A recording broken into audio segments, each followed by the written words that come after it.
Et voilà. Les Terriens du dimanche, la seule émission politique et sociétale où l'on entend David Bowie, Jimi Hendrix, les Stones et les Beatles. Voilà. Alors, je suis très heureux de vous retrouver pour cette dernière de la saison. La bonne nouvelle, c'est qu'on revient à la rentrée tous les dimanches soirs. Et ce soir, donc, Pascal Praud remplace Franz-Olivier Gisbert.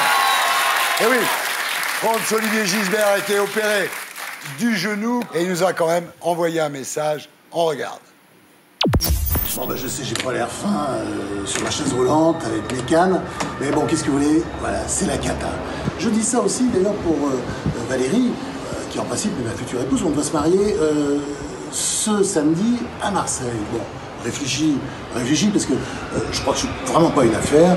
Regarde ma chambre, regarde dans quel état c'est. C'est une chambre de très grands malades, de moribonds, avec des médicaments partout, des aiguilles, enfin, bon, je te passe les détails, c'est affreux. Réfléchis encore. Bon, en tout cas, moi, quoi qu'il arrive, de toute façon, je vais rester moi-même et je vais continuer à emmerder le monde, d'ailleurs, à commencer par celui-là qui se fout de ma gueule, là, mon fils. Hein. Voilà, Franck, il n'y a aucun doute, Valérie va t'épouser parce que de toute façon, elle sait que t'es un mec super, voilà.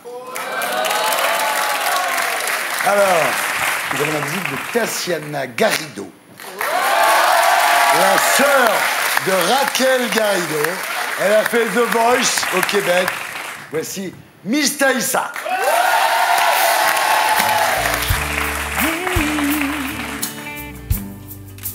Watching you for long now,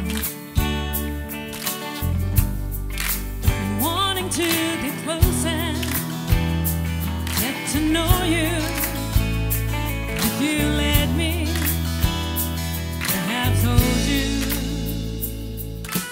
Oh, I only wanna hold you, and I'm just trying to approach you. Said I only wanna hold you and see all your dreams if you let me in.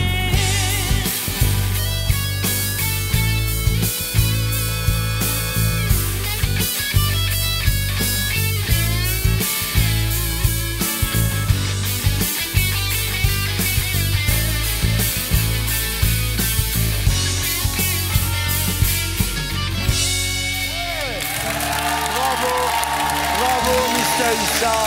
C'était Dear You que l'on peut écouter sur l'album Macumba. Miss Taïssa, on vous retrouve à la fin de l'émission avec votre sœur Raquel Garrido. Vous nous avez préparé une surprise toutes les deux. Alors vous savez que ce soir, mes amis, on reçoit Pierre Ménès. Vous en pensez quoi, Pascal, de Pierre Ménès? Non, moi j'aime beaucoup Pierre. Ouais. J'aime beaucoup Pierre. Je trouve que c'est vrai qu'on se connaît depuis longtemps. Ouais. D'abord, c'est évidemment un bon connaisseur de football. C'est quelqu'un qui est quand même passé à travers une épreuve XXL. On ne s'ennuie jamais avec Pierre quand on l'écoute, quand on le lisait. D'ailleurs, moi, quand je le lisais dans l'équipe, je disais, je ne m'ennuie jamais dans tes papiers. C'est quelqu'un de personnel, c'est quelqu'un qui a un regard, c'est quelqu'un qui a un avis. Donc, il était fait pour faire de la télé. Raquel?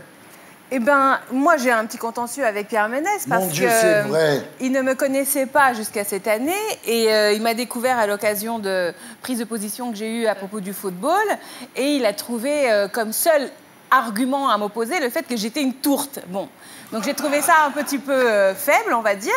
Je pense que c'est quelqu'un qui ne cherche pas à plaire. Ouais. Bon, qui est quand même facile à détester.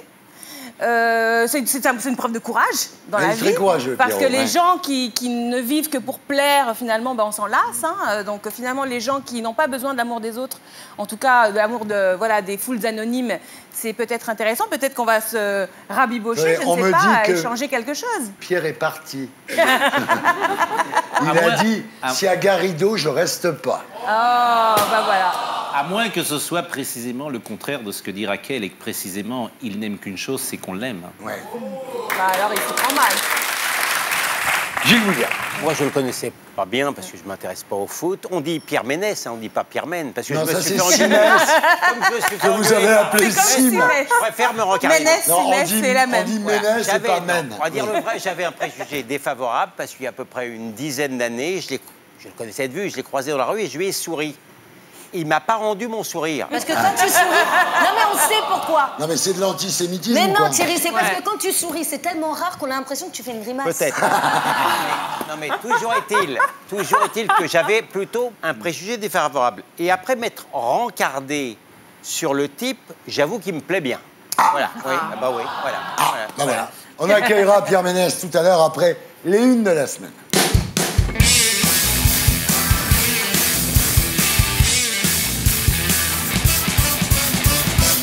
Alors Pascal, bah oui. Vous êtes le petit nouveau là ce soir. Alors quelle est votre une de la semaine? Bah, c'est Miss America. On arrête l'idée d'un concours de beauté. Ouais. Et on arrête donc l'idée qu'on puisse valoriser la beauté et simplement juger quelqu'un sur la beauté. C'est un concours de beauté depuis 97 ans. Et ça, je trouve ça absolument passionnant, parce que ça révèle vraiment notre époque. Alors, la première chose que tout le monde a dit cette semaine, c'est le puritanisme et c'est la pudibonderie américaine. Je ne crois pas que ce soit ça du tout. Je crois que c'est autre chose. Je ne sais pas vraiment précisément d'ailleurs ce que c'est. Mais je pense que dans cette société égalitaire, la bien-pensance ne supporte pas une chose, la beauté, qui est parfaitement inégalitaire.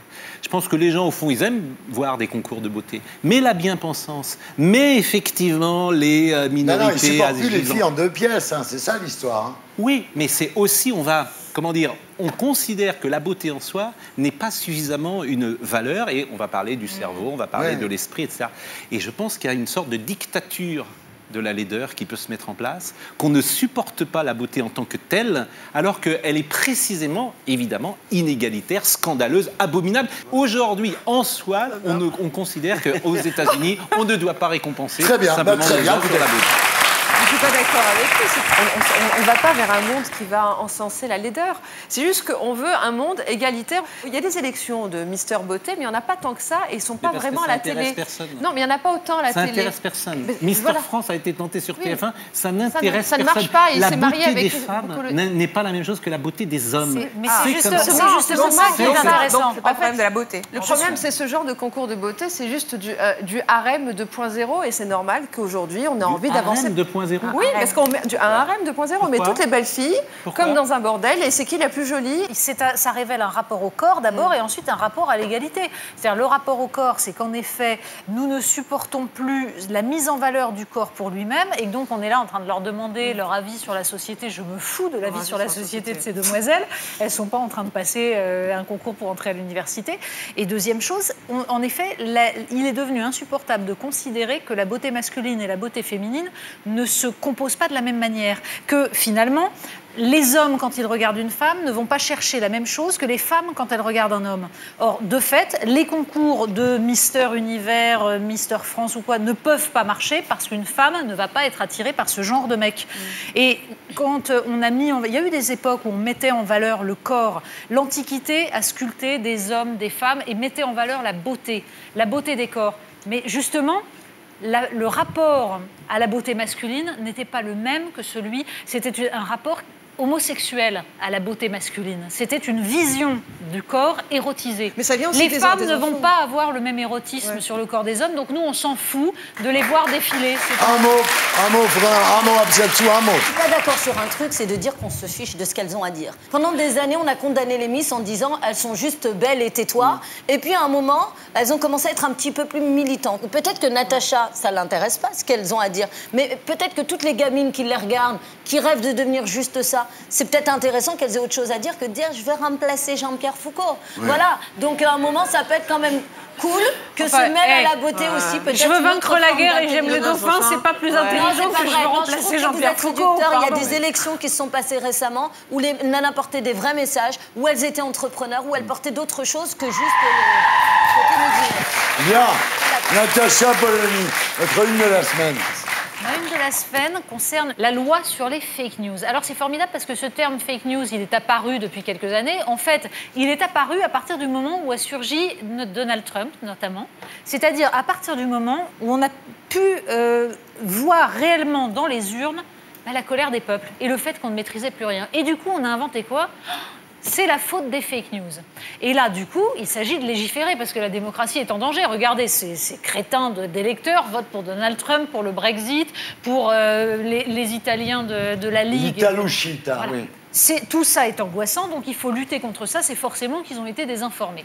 Et donc, on est en train de discuter une loi à l'Assemblée pour décider ce qui relève de la fausse information, alors qu'on n'a même pas pris la peine de définir correctement ce concept. Ou plutôt, si, on a donné une définition dans cette loi, qui est une définition tellement vague, tellement délirante, puisqu'il s'agit de considérer que c'est une information qui, éventuellement, doit pouvoir être considérée comme vraisemblable et vérifiée.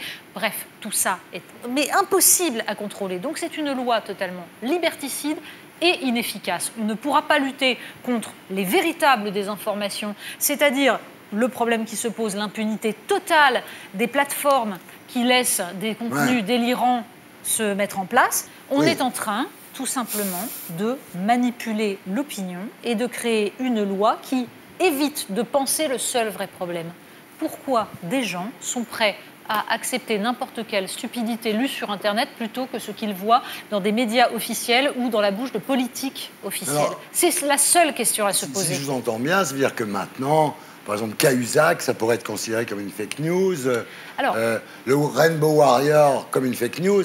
C'est-à-dire que dès qu'une information ne sera pas en ligne avec Sarkozy et la Libye. La doxa officielle, entre les deux Sarkozy tours. et la Libye. Voilà. Donc ça sera une fake news, donc ça sera interdit. C'est ça que vous dites en fait. c'est non seulement ce genre d'affaires, c'est-à-dire qui relève du journalisme d'investigation et qui peut gêner le pouvoir, mais ce sont aussi les questionnements justifiés que des citoyens peuvent avoir sur les rapports de force qu'on veut nous imposer.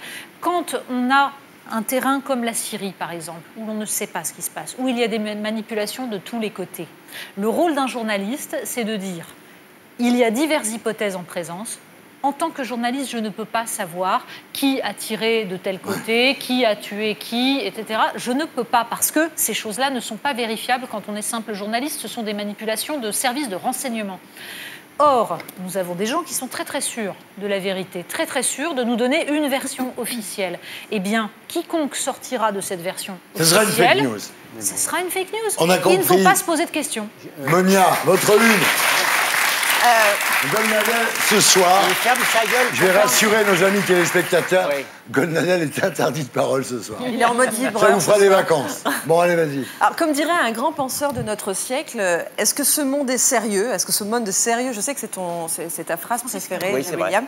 Non, mais c'est vrai. Est-ce que ce monde est sérieux? Parce qu'en fait, cette semaine, en Italie, un jeune homme a fait un selfie avec en arrière-plan une dame qui venait juste de se faire percuter par un train. Donc, en fait, il s'amusait à faire le geste de la victoire sur son selfie, alors qu'elle venait juste de perdre l'usage de ses deux jambes.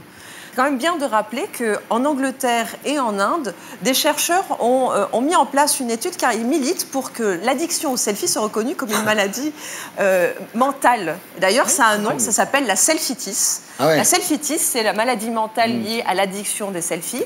Et d'ailleurs, ils militent pour que ça soit reconnu au même niveau que la schizophrénie et la bipolarité. Ah ouais.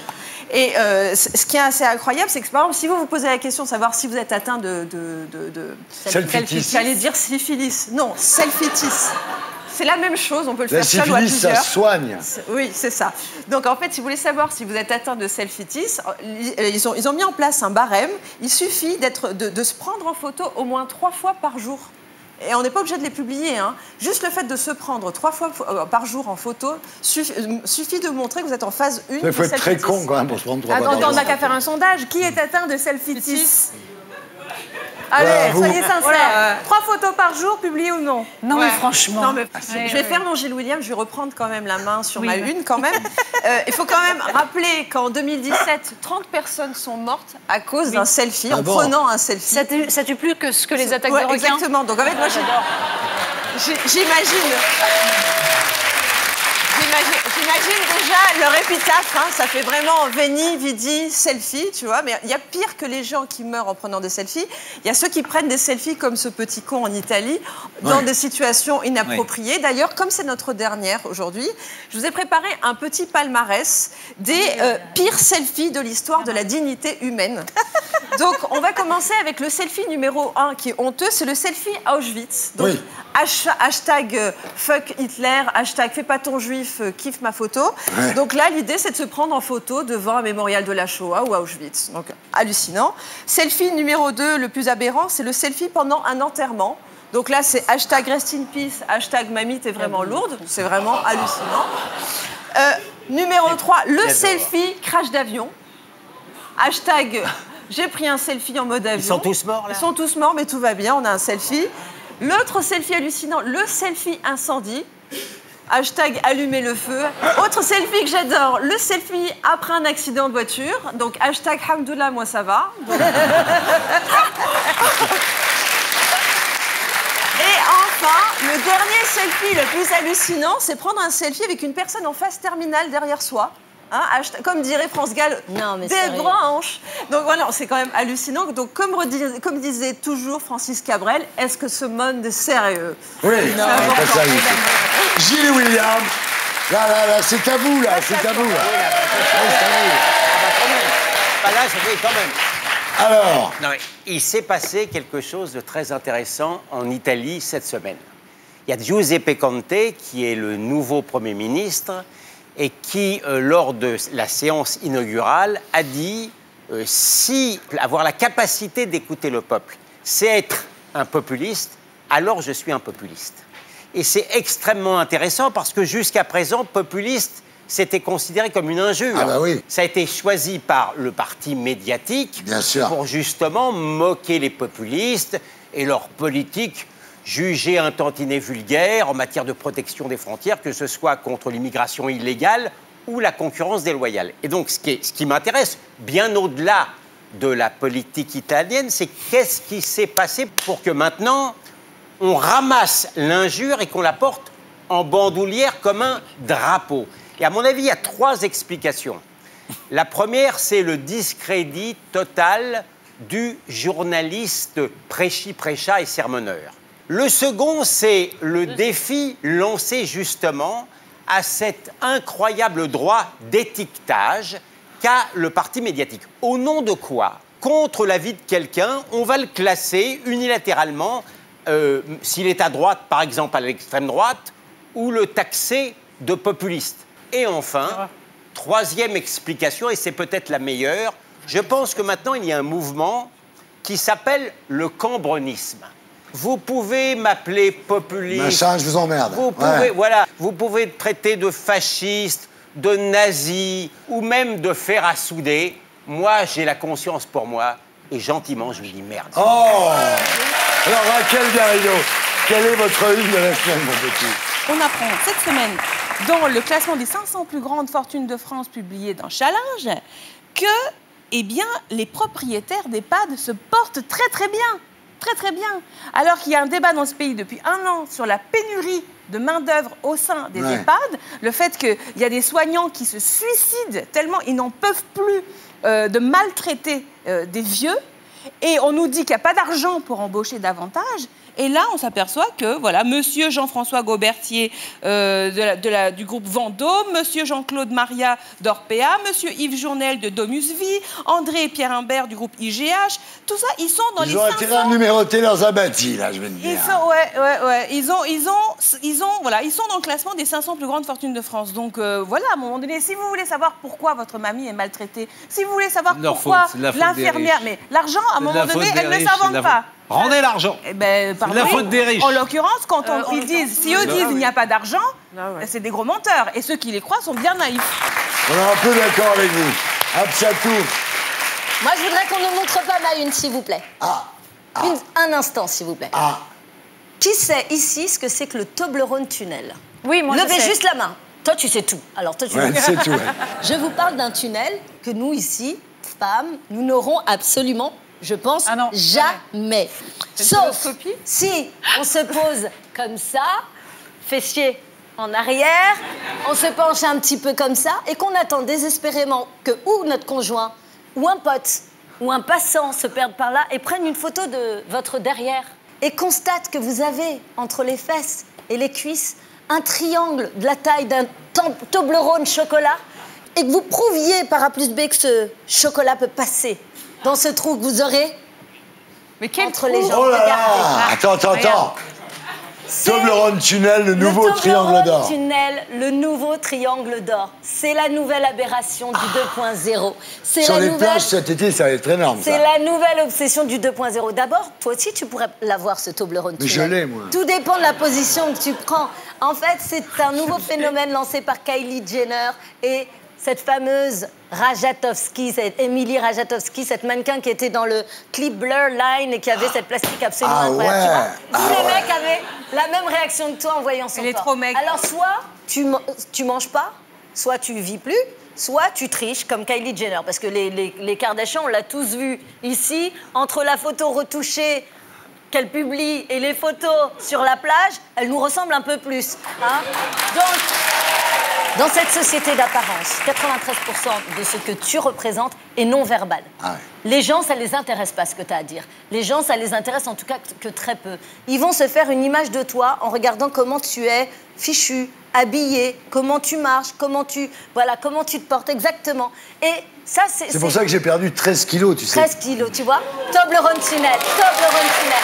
Non, mais c'est une honte parce qu'on se rend compte qu'en fait, ça crée chez les gens qui regardent les réseaux sociaux, qui regardent Internet, qui regardent les nouveaux magazines, vraiment une perte de confiance. Et il y a des études qui montrent que les jeunes sont en perte de confiance à force d'observer en permanence sur les réseaux sociaux des plastiques parfaites. Mais tu sais quoi, je te trouve propose de lancer un nouveau challenge. Ouais. Le After Eight Tunnel. C'est un peu- Le After Eight, dès que tu peux sais que tu passer peux rentrer un After la Eight fente. entre tes cuisses dans ta fente, c'est que c'est C'est bon. parfait. Voilà.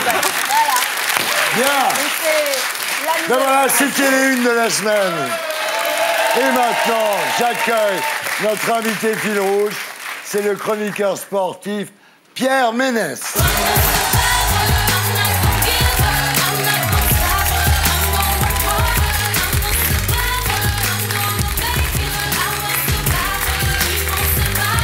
Alors, Pierre Ménès, bienvenue parmi nous. Donc, on peut lire votre grosse chronique dans le quotidien CNews Matin. Vous serez sur CNews pendant la Coupe du Monde et on vous retrouvera à la rentrée, évidemment, à partir du 12 août sur Canal+, dans le Canal Football Club. On commence avec un jeu pour mieux vous connaître.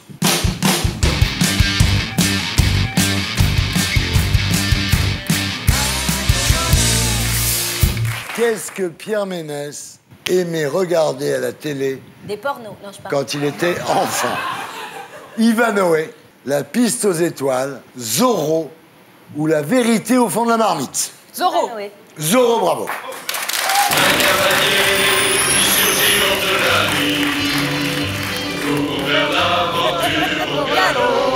C'est votre truc, Zorro. Vous êtes un peu Ouais, et ce le qu'il y a de- Zorro du foot, finalement. Et ce qu'il y a de drôle, C'est c'est sûr que... que c'est pas Bernardo. Hein. Ouais. Non, plus le sergent Garcia. Ouais.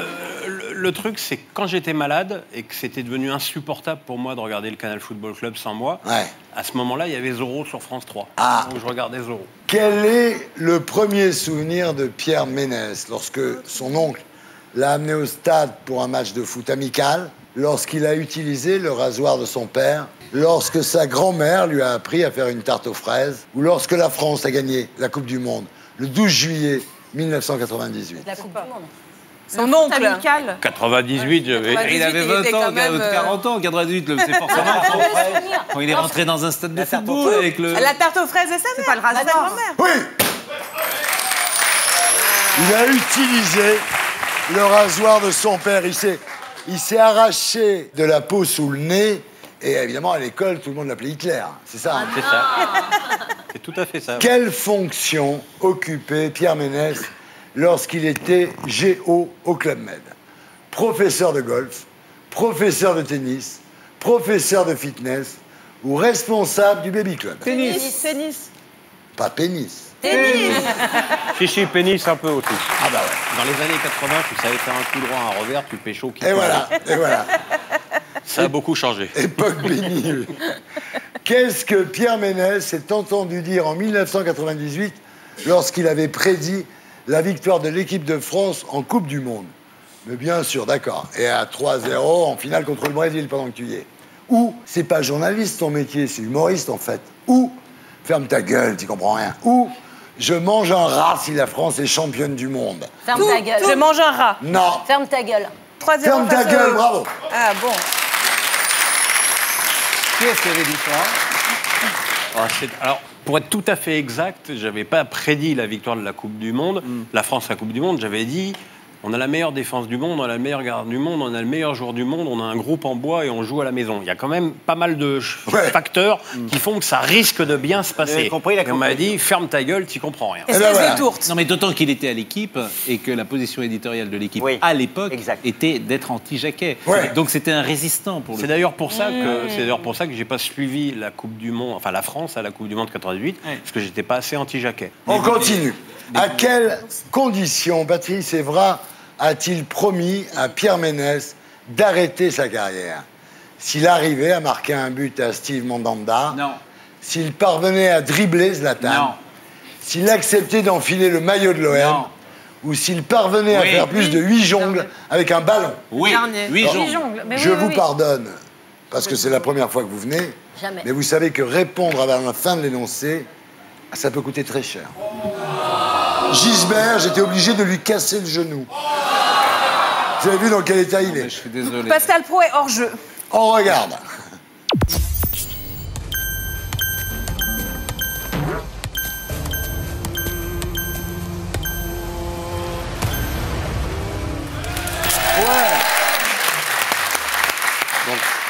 Royal. C'était avant la grève du foie. Oui, d'accord, mais enfin bon. Il y a quelques kilos en plus. Ouais, c'est pas mal. Alors, comment s'appelle la maladie, justement, dont souffre Pierre Ménès?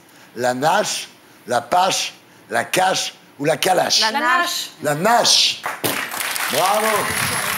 Alors, c'est vrai qu'on appelle ça aussi la maladie du soda ou la maladie du foie gras. En fait, c'est lié à la malbouffe, quoi. En fait, c'est la cirrhose des gens qui boivent pas, c'est ça? C'est exactement ça. Buvez pas, vous. J'ai jamais bu une goutte d'alcool, j'ai donc eu une cirrhose. Et je peux vous dire que lorsque mon médecin m'a montré une photo de mon foie, bien dégueu. Parce qu'un foie d'être humain, c'est un foie de veau chez le boucher. C'est tout propre, tout lisse et tout. Le mien, il était dégueulasse, quoi. Une adolescente en pleine crise d'acné. Horrible. Est-ce que vous étiez un adepte de la malbouffe? Oui. Plus vraiment, je dirais quelques années avant ma greffe. Mais le mal était fait parce que c'est une maladie que j'avais en moi depuis 20 à 25 ans. Donc effectivement, il y a eu des années de... Je dirais pas trop de malbouffe, parce que j'ai plutôt la prétention d'avoir un bon palais, mais de trop de bouffe. Et puis, il y a d'autres facteurs. Il y a le diabète, l'hypertension... Il y a les facteurs génétiques. Le cholestérol. Mon père est mort à 53 ans d'un cancer du foie. J'ai du mal à croire que... Oui, voilà. Et moi, j'ai été greffé du foie à 53 ans. Donc, j'ai du mal à croire à la coïncidence. Il y a quand même un côté atavique, oui. Alors, on en reparlera tout à l'heure, de toute façon, dans votre zone libre, Pierre, bien évidemment. En quel animal Pierre Ménès s'est-il déguisé pour une publicité? En ours, en canard, en chat ou en cachalot? En canard. Non. Cachalot. En chat qui a dit ça. Toi, t'as gagné. On regarde. Ouais, c'est ça. Fais déjà des pneus pas chers et puis s'il y a lucarne, je me mets à poil. Chiche.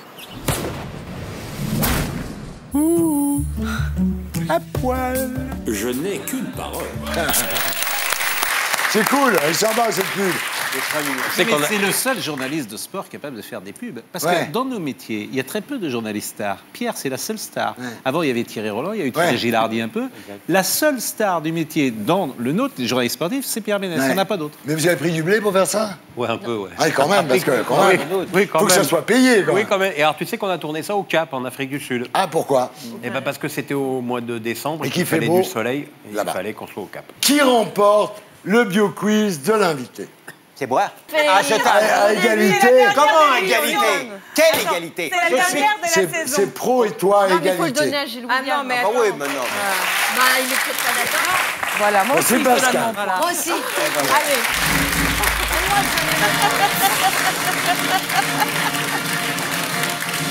Bravo Pascal.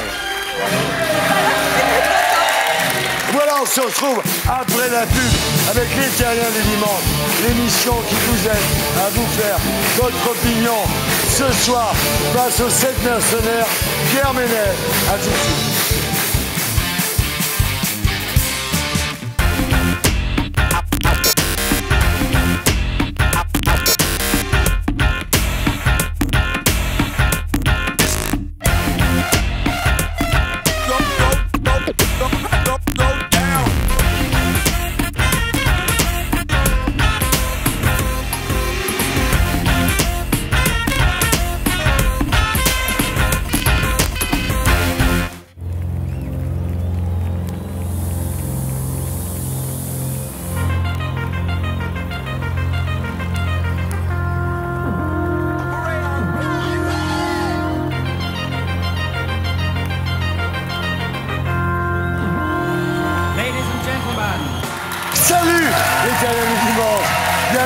l'émission qui vous aide à vous faire votre opinion ce soir face aux 7 mercenaires.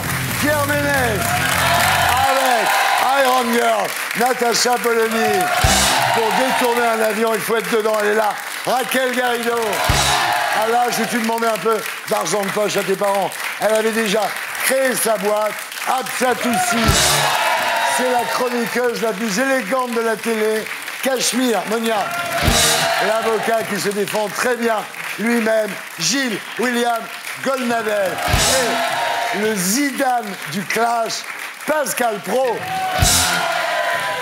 Alors Pascal, vous savez, tous les chroniqueurs ont un sampleur. J'en ai choisi 2. Vous allez me dire lequel vous préférez. Emma. Je t'emmerde et je t'emmerde. Ça, c'est le premier. On aime bien. Hein. C'est clair. C'est clair. C'est assez Le démonstratif. Moi, je suis un poète et je vous emmerde. Je trouve que c'est mieux, il y a la dimension littéraire. Philippe Catherine, on le réécoute. Oui. Moi, je suis un poète et je vous emmerde. Mais c'est vrai. Quand même, je trouve qu'il y a de la douceur dans le deuxième, alors que dans J'avais le pas premier, vu la ça dimension correspond plus au poétique chez clash. ce garçon, mais peut-être. Mais je vais vous dire un truc, parce que vous dites les clashs. Et en fait, c'est pas vrai du tout. C'est que quand je suis dans un dîner où il y a que des gens de droite, j'ai qu'une envie, c'est d'être de gauche. Ouais. Et quand je suis dans un dîner où il y a que des gens de gauche, j'ai Vous qu'une êtes envie, ah c'est oui, d'être un de droite. provocateur. Un pro est un emmerdeur. Oui. Ouais. Voilà, c'est C'est aussi comment ça bête. s'appelle dans le Midi chez moi, on dit Non. un Bastien Contrari. Voilà. C'est un mec qui dit le contraire des autres. quoi. Exactement. Hein. Mais tu peux en faire un job. Ma grand-mère m'a toujours dit ça. Et il C'est le un fait. Bastien Contrari. Contrera. Tu peux, tu, Contrera. voilà, tu te mets en contre un peu. Eh oui. Et il le fait avec une mauvaise foi. Oui, non mais il est impossible. Incroyable. En plus, comme il est cultivé, c'est difficile de l'emmerder. Ouais. Et tu fais pareil dans une soirée où il n'y a que des hétéros?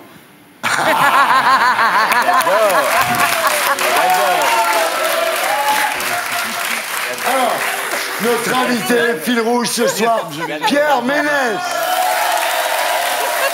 Alors Pierre, j'ai un slogan pour vous, le tonton flingueur du foot français. Oui, si tu veux. Ça vous va? Ça me va, oui. Bon, il aime bien son slogan. On va voir si vous aimez bien votre sampleur.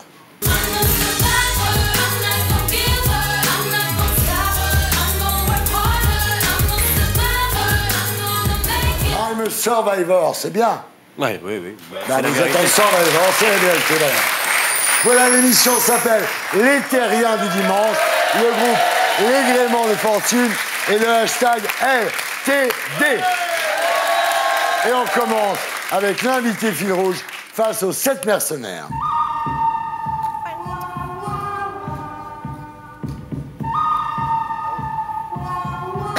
Alors, Pierre Ménès, les 7 mercenaires ont chacun une question à vous poser. Et on commence avec Pascal Praud. Je voudrais vraiment savoir ce que tu penses de Didier Deschamps. Oh putain! Oh putain! Je ne l'apprécie pas beaucoup. Ah! Humainement, je ne l'apprécie pas beaucoup. Il a fait quelque chose. Il a eu un comportement avec Laurent Blanc où il a intrigué pour lui piquer la place, ce que Laurent Blanc n'aurait jamais fait à sa place. Je ne suis pas fan de ses choix. Je ne suis pas fan de son côté d'avoir transformé l'équipe de France en une bande de oui-oui qui font des stories sur Instagram. Si ça faisait gagner un match, ça se saurait. Maintenant, il a une qualité incroyable et qui est très importante dans le foot. Il a un cul comme ça. Ouais. Ouais. Particularité. Il a le cul bordé de nouilles. Particularité qu'il partage avec Zidane. Ouais. Non mais bon, on peut... Il y a un moment où la chance, c'est le talent, quoi. Tu peux pas dire qu'il n'a que de la chance. J'ai pas dit qu'il avait de la chance, j'ai dit qu'il avait aussi de la chance. Voilà. Moi, ce que j'aime chez Ménès... Non mais bon, et attends, il faut savoir que Deschamps a joué à Nantes, donc il a la carte avec Pro. Hein. C'est quoi, En les fait, Canaries? vous faites, avec 20 ans de retard, ce que l'équipe faisait à Aimé Jacquet en 98. Non, j'ai pas dit que c'était un nul, j'ai pas dit qu'il allait se planter, j'ai dit que je l'appréciais pas. Mais Vous avez dit qu'il n'avait que de la chance et pas de talent. Non, c'est- j'ai pas dit qu'il avait que de la chance, j'ai dit qu'il avait aussi beaucoup de chance. Bien. Et tu penses quoi de la dentition de Didier Deschamps? Le problème de Didier Deschamps, c'est pas sa dentition, c'est qu'il a pas de lèvres. Mais celle du bas ou C'est du le haut? seul mec que je... C'est rigolo, vous voyez, ça c'est vraiment rigolo. On a parlé tout à l'heure de la dictature de la beauté. Vous imaginez si un homme disait ça d'une femme dans une émission, toutes les filles seraient là autour Bah oui, et puis elles en disant répondent, quelle moi, que honte, j'ai des lèvres, j'en ai des quel grandes, scandale, j'en ai des petites. etc. Bien. C'est inadmissible. Quel match. C'est vrai. C'est vrai. Non, il faut... Non. c'est pas des débats contradictoires à chaque fois. Chaque mercenaire pose une question. Et je vous remercie de votre franchise que je ne peux que saluer. Monia Cachemire, c'est à vous. Oui, alors Pierre Ménès, je suis très contente de vous avoir ici. Vous savez que je vous aime beaucoup. C'est partagé. Et en fait, ça m'a un peu peiné de voir qu'avec Raquel, vous êtes un peu... l'histoire de la tourte. L'histoire de la tourte. Alors du coup, je me dis, Raquel, c'est un peu une ex que vous aimez malmener. Et je suis là non, alors je vais être très clair, il ne s'est rien passé entre Raquel et moi, jamais. Pas encore. Pourquoi une tourte? Je sais pas. C'est bizarre, une tourte. J'ai l'impression que c'était le mot le plus aimable qui me venait à ce moment-là. Alors d'accord. Voilà. C'est-à-dire qu'il y a eu un effort de fait de ma part, et c'est le mot qui est sorti. C'est tombé sur tourte. C'était du direct. Hein. Ah ouais, je sais. Est-ce que vous allez être gentleman et lui présenter vos excuses? Ah non. Jamais? Non, parce qu'elle a dit une ânerie. Donc Raquel, elle a dit une bêtise. Mais qu'est-ce qu'elle avait dit, Raquel? Qu'est-ce que j'ai dit? Non, mais elle est pour le foot gratuit. Et non, quoi. D'ailleurs, je pense qu'on va en parler, mais quand on voit le prix que c'est vendu, les droits du foot, on est loin du foot gratuit. On est loin du foot gratuit. Le foot, c'est gratuit à la base. Hein. À la ballon, base, vous c'est jouez au gratuit. foot, c'est gratuit. Ah, mais pour jouer, oui, mais pour voir jouer Neymar, c'est pas gratuit. J'aimerais quand même faire en sorte de recréer un lien entre vous. Donc ce qu'on va faire, c'est qu'on va jouer à... Non, mais on va jouer on joue à un alors. jeu qui est une tourte en foot. Donc je vous ai préparé un quiz et on va voir qui est une tourte entre toi et Raquel en foot. Vous êtes prêts à jouer? Je vais voir à la fin. Alors, question numéro 1. Lors du match Brésil-Pologne de 1938, pourquoi l'arbitre a-t-il refusé le but du Brésilien Leonidas da Silva? Réponse 1. Parce qu'il avait marqué un retourné, un geste à l'époque inconnu. Réponse 2. Parce qu'il avait marqué directement depuis la touche. Réponse 3. Parce qu'il jouait pieds nus. Réponse 4. Parce qu'il avait montré son sexe pour fêter son but. Alors. Il jouait pieds nus. Absolument. Bravo, voilà. Raquel. Il avait enlevé ses chaussures parce que le terrain était boueux. Ah putain, bravo. Vous savez? Bah oui. Mais c'est normal, c'est votre pays en même temps. Ouais. Moi, c'est le Chili. Allez. C'est pareil. Moi, c'est même. Ça parle espagnol. C'est la même race. C'est la même race. Bah, tout ça, c'est oui. Allez, deuxième question. Pendant la guerre, où l'Italien Ottorino Barassi, où a-t-il caché le trophée de la Coupe du Monde pour éviter que les nazis ne s'en emparent? Dans un coffre derrière un tableau, dans un trou creusé dans la pelouse du stade olympique de Rome, dans une boîte à chaussures sous son lit ou dans le coffre d'une banque milanaise? La pelouse du stade olympique de Rome. Non. Une boîte à chaussures sous son lit. Oui. Oui. Ah ouais. Et même les nazis n'ont jamais trouvé. Lors de la Coupe du Monde de 1978, quels maillots ont dû porter les Bleus pour ne pas avoir les mêmes couleurs que leurs adversaires hongrois?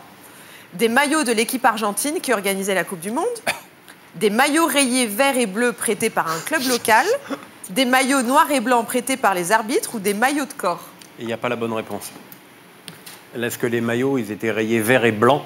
C'était le maillot du club du FC Kimberley. C'est ça. C'est Il a raison, on passe à la suivante. Continue. Quelle équipe a remporté la Coupe du Monde après avoir commencé par 3 matchs nuls? L'Italie, le Brésil, l'Allemagne ou l'Argentine? L'Italie. 82. Très bien. On a combien là? 2-2. Égalité là? 2-2. 2-2. Allez. Question 5, s'il vous plaît. Sur 12 participations à la Coupe du Monde, il n'y a qu'en 2002 que l'Argentine n'est pas sortie de la phase de groupe. Qui était le sélectionneur? Daniel Passarella, Marcelo Bielsa, José Pekerman ou Diego Maradona? El loco Marcelo Bielsa. Si. Que j'adore d'ailleurs, je comprends pas, c'est vraiment... Ça reflète pas, cette information ne reflète pas du tout le talent, le génie de cet homme. Ouais. C'est un de mes Il a héros. surtout le génie d'adorer le pognon. Dernière question. Allez, dernière question. La dernière. C'est pas très de gauche, ça, Raquel. Hein. Ouais. J'adore ce type, c'est ma faiblesse. Il a Non, été, mais en comme tant que ça, sélectionneur du Chili, Ah oui, il a voilà, été oui, formidable. Il a voilà. été formidable en tant que C'est le seul sélectionneur truc de du bien Chili. qu'il a fait dans Voilà, sa carrière. Donc, et du coup, il a la nationalité chilienne aussi, il a la double nationalité. C'est pas ta chilienne. chronique, Lara. Non, mais c'est l'heure de la vengeance qui a sonné, là, quand même. L'heure de la vengeance. Je biche. Contre quel adversaire le Chili a-t-il chuté lors des 8e de finale du Mondial 2010? Dramatique. L'Argentine, le Pays-Bas, l'Uruguay ou le Brésil? Mais il méritait pas. Le Brésil. Bah ouais. C'était trop dur, Voilà. c'était pas possible. Bon, Mais Raquel, vraiment- elle est mieux. Mais ça, c'est des malchances de tableau. Ça, c'est des malchances de tableau. Non, c'est pas les malchances de tableau. Le Chili méritait de gagner. Et en plus,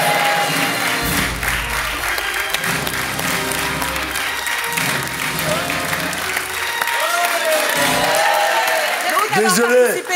Pierrot, désolé. Qui est la tourte de ce soir? Ah bah c'est moi. Hein. Mais moi j'aime bien la tourte. Hein. Ouais, moi aussi. Natacha Polony, c'est à vous.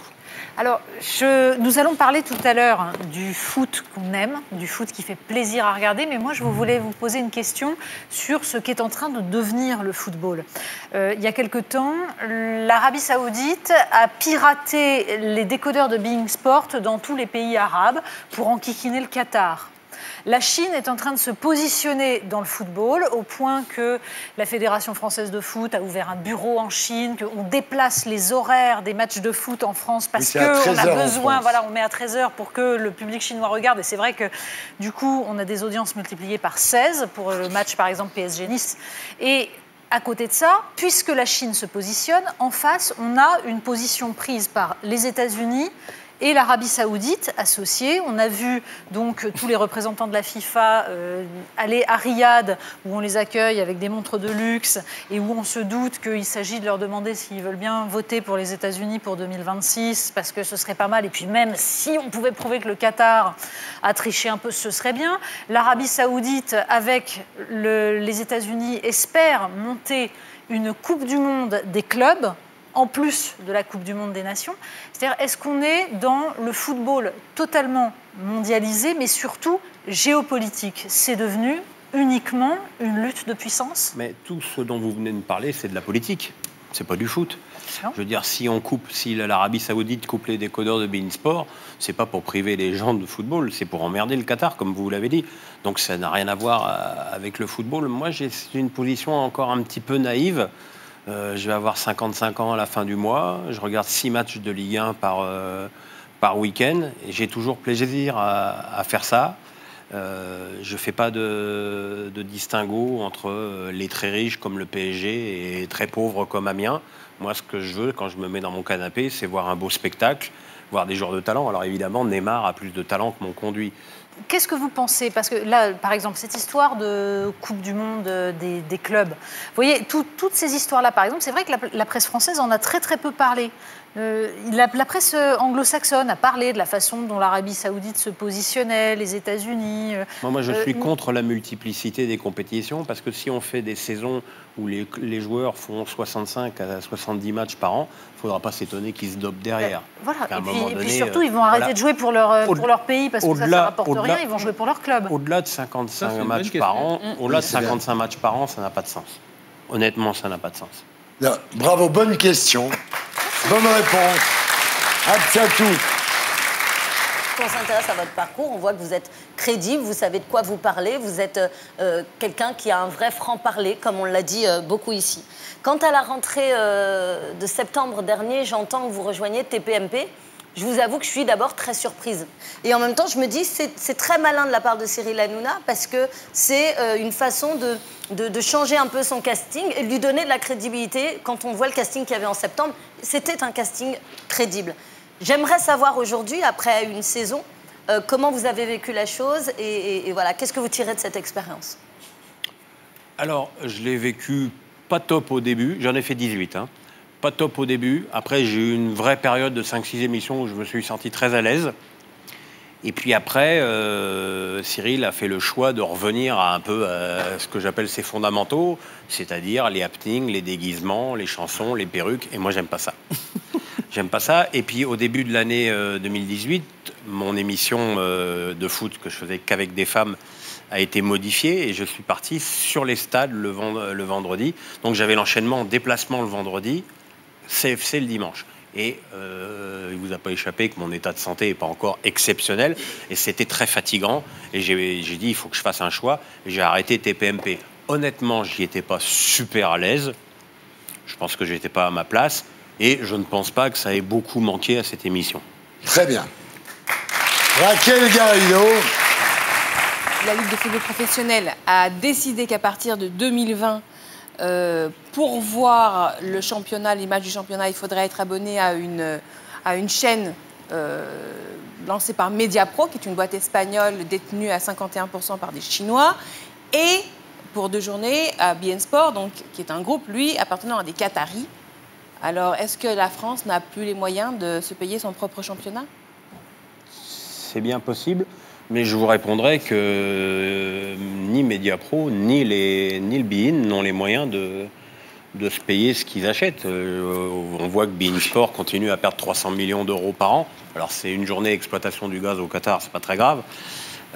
Voilà, à 25 € la chaîne Mediapro, pour équilibrer les comptes, ça va être terrible. Maintenant, j'ai envie de vous dire qu'il y a encore 2 ans à passer. Je pense qu'il peut se passer encore pas mal de choses, parce que cette chaîne n'a pas de fréquence auprès du CSA. Donc elle est obligée de passer par des opérateurs pour exister. Et passer pour des opérateurs, c'est obligatoirement passer par CanalSat. Parce que si cette chaîne n'est pas visible sur CanalSat, elles n'ont plus qu'à faire leur signe de croix et à rentrer à la casa. Donc voilà, moi je suis... c'est pas si terrible que ça, ce qui nous est arrivé. Je suis qu'à l'image de mes patrons, je suis très serein. Bien. Donc en fait, non mais surtout ce que ça veut dire, c'est que vous pensez que cette décision peut être contournée ou pas suivie d'effet. Non mais le président de Mediapro a été très clair, il a dit qu'il voulait travailler avec Canal+. Je ne l'ai pas inventé, il l'a dit. Donc voilà, maintenant on va voir dans quelles conditions. Est-ce qu'il veut juste que sa chaîne soit hébergée sur CanalSat, ce qui est une possibilité? Est-ce qu'il veut que cette chaîne soit hébergée moyennant des codiffusions sur le match du dimanche 21h ou du samedi soir? Moi je ne sais pas, je ne suis pas dans Il y a un problème quand même, c'est pouvoir produire les matchs. Et c'est faire acheter la Ligue des Champions le triple de ce que payaient beIN et Canal. Ils n'ont pas comptabilisé les frais de production en France, sachant qu'il y a 3 clubs français l'année prochaine. Ça va faire un trou dans le budget qui est déjà bien troué. Hein. Parce que les matchs, il faut les acheter et après, il faut les produire. Canal a une vraie expertise, une vraie expérience. Canal fait ça depuis tellement d'années. Et que les gens sont attachés à ça. C'est-à-dire que les gens, au-delà du match qu'on leur propose, ils aiment le CSC, ils aiment Pierre Ménès, ils aiment Hervé Matou. C'est une famille qui est construite. Et ça, le football a eu tort, et en tout cas la Ligue n'a vu qu'une chose, le prix de l'argent sur le chèque, alors qu'elle n'a pas vu l'exposition du foot. L'exposition du foot. Mais je suis tellement contente que quelques mois après que j'ai commencé à débattre de la question des droits de télé, on arrive tous aujourd'hui à dire, tous les trois, à dire qu'il y a un problème dans le système. Déjà, commençons par là. Il y a un problème dans le système. Le système n'est pas viable parce qu'il y a des puissances étrangères qui sont blindées d'argent, qui est un argent qui est déconnecté de l'économie réelle et qui utilisent le foot, comme l'a très bien démontré Natacha, non pas pour valoriser un effort sportif, mais pour d'autres raisons. La diplomatie, on l'a dit par exemple. Gilles William, c'est votre question. Oui, alors, parmi les choses qui m'ont rapproché de vous, c'est la suivante. Ici même, il y a quelques semaines, j'ai critiqué sans aménité particulière la direction de France 2 pour avoir viré comme un malpropre Tex pour une blague sur les femmes et avoir vanté une blague épouvantable sur la Shoah. Et j'avais considéré où il fallait rire de rien, où il fallait rire de tout. Et vous, j'ai découvert, avec plaisir, que le 23 octobre 2011, vous avez tweeté la chose suivante. Quand on fait un sketch sur les homos, Ruquier trouve ça homophobe ou con. Et quand il vanne les gros, il est mort de rire, pauvre mec. Donc j'ai trouvé ça, d'une part, amusant et intelligent, mais d'autre part, la question est la suivante. Est-ce qu'il faut rire et des homos et des gros ou il ne faut pas rire du tout? Ah, il faut rire de tout. D'accord. Il faut rire de tout, mais là, c'est Ruquier qui a l'humour sélectif. Voilà. C'était quoi la vanne sur la Shoah? C'était toi qui me l'avais raconté. Arrête un peu. Je crois que c'est quoi la différence? Quelle est la différence entre les baskets et les juifs? On en trouvait plus en 39 qu'en 45. Oui, mais moi, je trouve ça drôle. Ah oui, c'est drôle. Pardon, je trouve ça drôle. Oui, c'est drôle. Mais j'aime bien aussi les blagues sur les gonzesses. Mais bien entendu, c'est une blague de Laura Lone qu'on salue. Alors, maintenant, mesdames, messieurs, c'est la question du 7e mercenaire. Chérie, mea culpa, si tu as les cheveux de cette couleur-là et que tu prends beaucoup de réflexion, tout est de ma faute. Vraiment de ma faute. Après, Ce qui serait bien, c'est quand tu utilises mes shampoings colorants, c'est que tu regardes les étiquettes. Je peux vraiment pas te laisser tout seul. Donc c'est Mélissa, votre épouse. C'est quoi cette histoire de cheveux Avec alors Joy et Edison. Bah ouais. Edison, le dalmatien que nous avons recueilli et qui s'appelait déjà Edison, je ne l'ai pas appelé comme Oui, ça c'est pas à cause de Cavani, d'accord. Faut pas déconner non plus. C'est quoi cette histoire de cheveux? Alors, vous piquez les colorants de votre femme? Bah non, il y avait marqué shampoing en gros, Ouais. et puis en petit, il y avait marqué colorant au burn. Ouais. Donc moi, je lavais les cheveux, parce qu'évidemment, je ne mets pas mes lunettes dans la douche. Hein. Ouais. Et puis voilà, et puis il y a 2 semaines, je vais au CFC, puis je regarde mon image dans l'écran de contrôle, et là, je vois le prince Harry. Ouais. Le prince Harry. Et là, je me dis, faglope. Et en même temps, je ne comprenais pas. Je me dis, mais qu'est-ce qu'ils ont foutu? Alors, je te demande, je dis, mais qu'est-ce que vous avez foutu avec l'éclairage? Je suis roux. Mais ils n'ont rien, c'est l'éclairage d'habitude. Je rentre chez moi, et puis bah là, je vais dans la douche, mais avec mes lunettes, du coup, quoi. Et je vois colorant au burn. D'accord. La vraie question à poser, c'est est-ce que vous avez utilisé ce shampoing en gel douche? Est-ce que tout est roux? Non. Ah, c'est important. Alors, je te montrerai tout On à peut l'heure. voir si tu veux. sur les boucles qu'il a au burn. Elle a dit il a utilisé le colorant au burn. Qui a dit ça? Pardon. Qu'est-ce que c'est? Bah alors, enfin. C'est Natacha qui a dit ça? C'est la dernière. Un mythe s'effondre. Un mythe de crédibilité s'effondre. Pardon. Non, mais c'est qu'elle bosse avec Ardisson, c'est horrible. Non, votre femme, Mélissa, a un service à vous demander, elle est passée par moi. Merde, On regarde. je crains le pire. Chérie, la Coupe du Monde commence là. Moi, je vais partir en vacances pendant ce temps-là. Tu auras beaucoup de travail. Tu vas regarder tous les matchs. Est-ce que tu peux, s'il te plaît, t'occuper des chiens pendant que je serai absente? Merci. Alors? Évidemment. Ouais. Elle va pas les emmener dans le désert à Marrakech. Hein, Oui. Ces chiens, c'est une grande histoire d'amour. Vous l'aimez, Mélissa, hein? Ouais, profondément. C'est bien d'aimer sa femme. C'est-à-dire que, oui, c'est bien d'aimer sa femme. Et quand Il est con. à l'amour... Il y a tellement de gens qui n'aiment pas leur Mais femme. c'est tellement rare Bah oui. dans certains Non, milieux mais si que... tu veux, quand à l'amour s'ajoute une infinie reconnaissance de son attitude incroyable qu'elle a eue pendant que j'étais malade, elle a 24 ans de moins que moi. Je veux dire, elle avait tout, elle est métisse, et il y avait tous les gens au début la regardaient de travers en disant c'est un michto qui se tape le gros, qui a du pognon et qui fait de la télé. Et elle a fermé la bouche à tout le monde. Et moi, j'adore quand on ferme les bouches. Bien. Et je l'aime profondément. Très bien. Voilà, c'était les 7 mercenaires face à l'invité fil rouge. C'est chou. Moi, je trouve ça Bonne trop vanne. mignon. Et maintenant, les fausses infos qui sont plus vraies que les vraies. Et inversement, c'est fake no fake.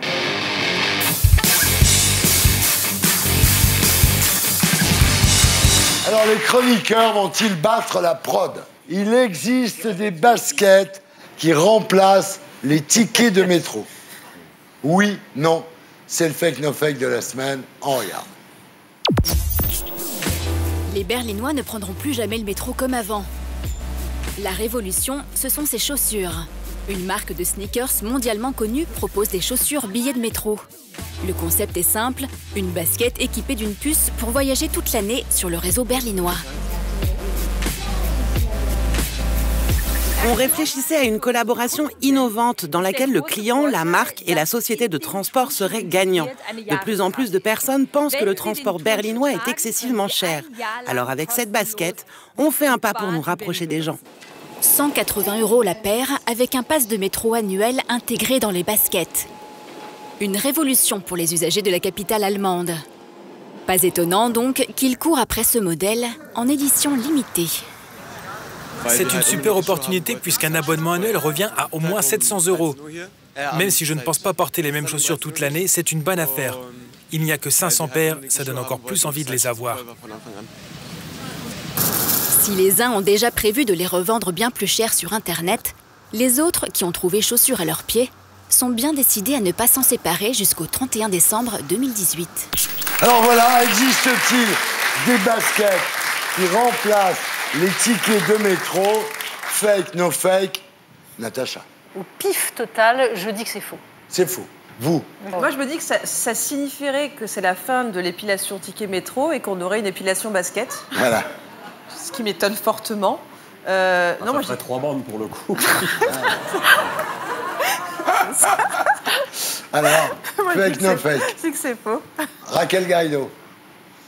Moi aussi, je dis que c'est faux. Ouais. Pascal. Je pense que c'est faux parce qu'il a été dit à un moment que c'est 700 € l'abonnement annuel du métro. Oui. Donc, un abonnement, quoi. J'ai pas pris le métro depuis très longtemps. Tu sais qu'il y a plus de première classe dans le C'est pas métro. possible. Le jour, je suis allé dans le métro, je dis donnez-moi un billet de première. La fille m'a dit mais monsieur, il n'y a plus de première. Je te jure, c'est vrai. Pascal. Donc je pense que c'est faux pour ça, parce que 700 €, ça ferait 50 € par mois le métro. Je sais pas. Ou 60 € par mois d'abonnement. Je sais pas. C'est quand même cher, non? C'est même 60 un €. Absatou, c'est faux ou c'est vrai ce truc? Je dis juste que c'est faux parce qu'il parle de 500 paires vendues à 180 €, ce qui fait 90 000 €. Et je pense qu'un investissement pour équiper tous les métros de Berlin coûterait beaucoup plus cher que ça. Donc l'opération ne serait pas jouable. Donc je pense On que c'est sent faux. la Mais femme c'est l'hypothèse d'affaires, là, où hein. c'est déjà le cas. Toi, Déjà, de peur. Eh, une balle de match pareille au filet, c'est le coup dur fait pour moi. Ils ont tous répondu que c'était faux. C'est vrai.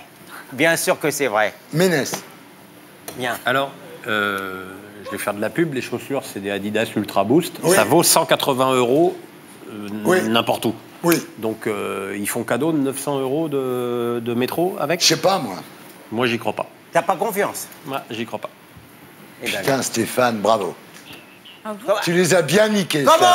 Steph. Je veux féliciter Gilles William Godnadel qui a trouvé la bonne réponse et Stéphane Simon qu'on doit féliciter aussi.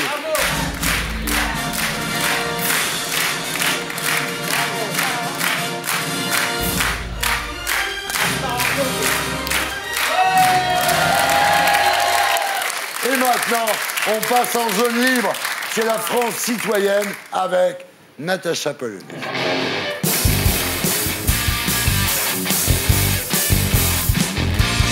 Alors, à 4 jours du coup d'envoi de la Coupe du Monde, Natacha Polony n'a pas l'intention de rester sur la touche.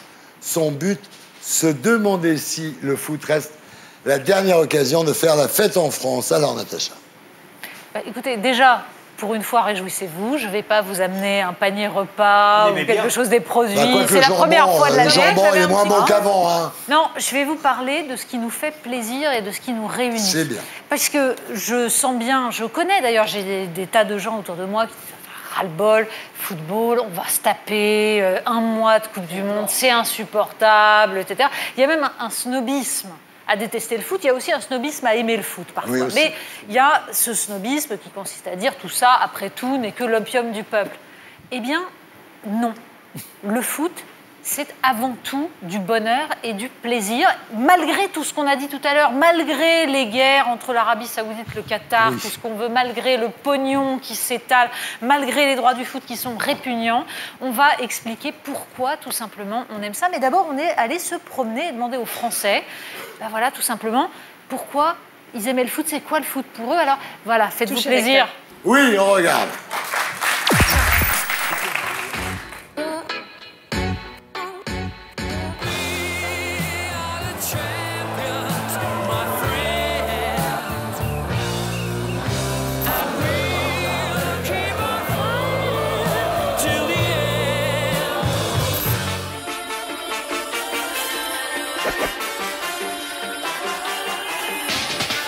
On oublie un petit peu tout, on est tous comme une seule et même famille. C'est un sport qui, à mon avis, abat toutes les barrières sociales, toutes les barrières culturelles, que vous soyez ici, en Afrique, en Amérique, tout le monde sait jouer au foot. On fait la fête ensemble, c'est ça en fait. La communion, voilà, c'est pour ça. C'est un peu comme Diana, là, son fils, qui vient de se marier, on peut comparer avec ça. Hein. C'est difficile de trouver quelque chose d'aussi fort. Ça va être un moment exceptionnel, vraiment. Je pourrais même en pleurer. Je pense que je pourrais même en pleurer, bien sûr. Ça va être la fête sur les Champs-Élysées. Je pense que ça va être la superbe ambiance, comme à l'Euro, jusqu'en finale.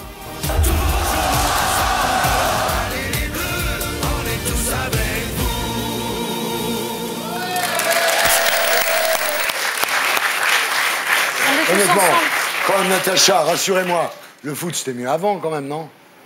Comme le jambon. Alors, on peut discuter, de ce moment, 1995, l'arrêt Bosman.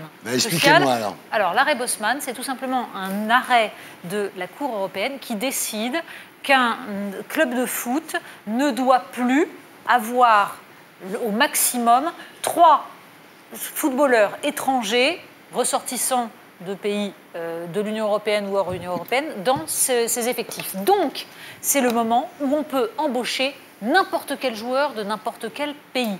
Ça veut dire que c'est à partir de ce moment-là qu'on voit monter les salaires des joueurs parce que, tout simplement, on entre dans le marché. Il n'y a plus de régulation du marché des joueurs de foot. Et ça a évidemment modifié le football. Mais c'est pas parce qu'il y a cet arrêt, parce qu'il y a la financiarisation du foot, qu'il faut tout simplement bouder son plaisir. D'abord, pour une raison simple, ce que vous ont dit tous ces gens-là, c'est qu'il y a un moment de cohésion nationale. Ça peut paraître con, en effet, de se retrouver autour d'un match. Mais souvenez-vous, 1 million de personnes sur les Champs-Élysées. Ça n'est pas anodin. Précisément que ce serait aujourd'hui la même chose. Alors, bien sûr. Vu l'état du pays aujourd'hui, et c'est très intéressant ce que vous dites, ce qu'on a vécu en 98, quand vous parlez de cohésion nationale, vous avez raison. Est-ce qu'aujourd'hui, la France, black, blanc, beurre, serait de la même manière, ensemble, dans la rue, sur les Champs-Élysées, sans heurts, sans souci? J'espère que vous avez raison, que ça se passerait très bien. J'ai le sentiment que les communautés aujourd'hui sont infiniment plus à vif qu'elles ne l'étaient il y a 20 ans. Il y a toujours eu un lien entre football et appartenance collective, que ce soit à l'échelle d'une patrie ou que ce soit à l'échelle d'un club, à l'échelle d'une ville. Pourquoi ça marche? Parce que justement, certes, une nation a besoin d'un récit national, a besoin d'une histoire, mais le foot raconte une histoire. Il y a des moments épiques dans l'histoire du foot.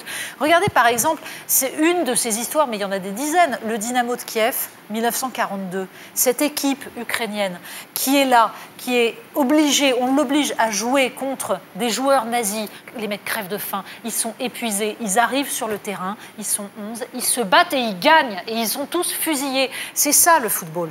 Alors, c'est peut-être du mythe, bien sûr, mais ça fait partie justement de ce récit qui permet de nous construire. De même, la question de l'image du supporter violent. Oui, on va nous dire tout ça, c'est une histoire de types qui vont aller gueuler, qui sont souvent misogynes, homophobes, qui mettent des drapeaux dégueulasses, la testostérone. Certes, mais il y a aussi tout simplement l'amour du beau jeu. Et juste pour vous faire comprendre ce que c'est que le football, je vais vous citer un livre. Vous le lisez et vous allez aimer. Eduardo Galeano, Le football, ombre et lumière. C'est un des plus beaux livres qui a été écrit sur le foot. Alors, on remercie Natacha Polony de ne pas avoir lu tout le livre. Pierre Ménès. Quand tu vois ce qui se passe depuis 2-3 ans en Ligue des Champions, qui est la compétition majeure des clubs, le football est redevenu très spectaculaire. Or, il n'y a jamais eu autant de fric dans le foot qu'en ce moment.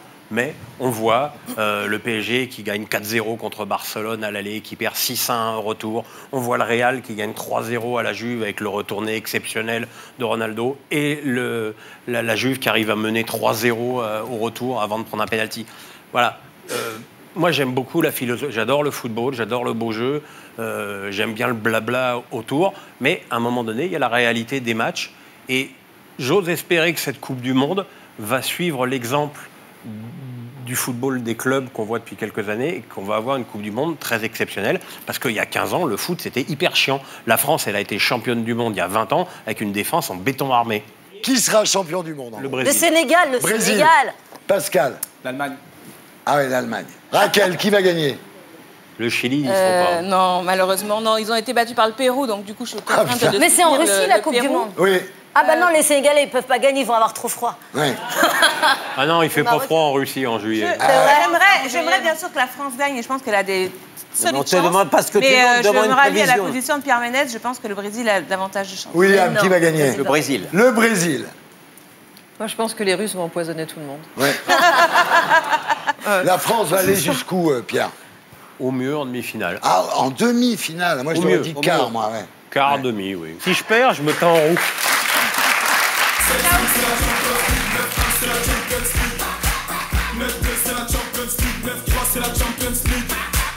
Alors, Pierre Ménès, allons-nous tous crever de la malbouffe? Réponse après la pub, dans la deuxième partie des Terriens du dimanche. l'émission qui vous aide à vous faire votre opinion. À tout de suite.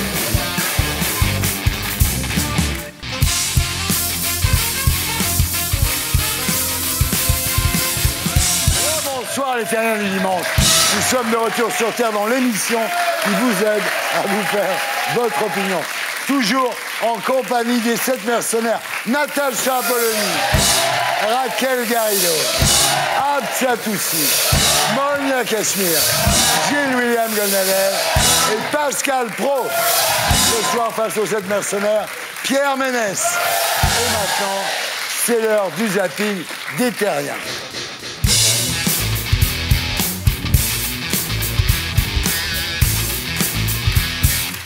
Alors chaque semaine, les terriens vous proposent désormais le tour du monde des images les plus ovniesques. Le principe, on vous montre une vidéo et vous réagissez après, c'est tout con. C'est sympa. Eh ouais, direction les États-Unis.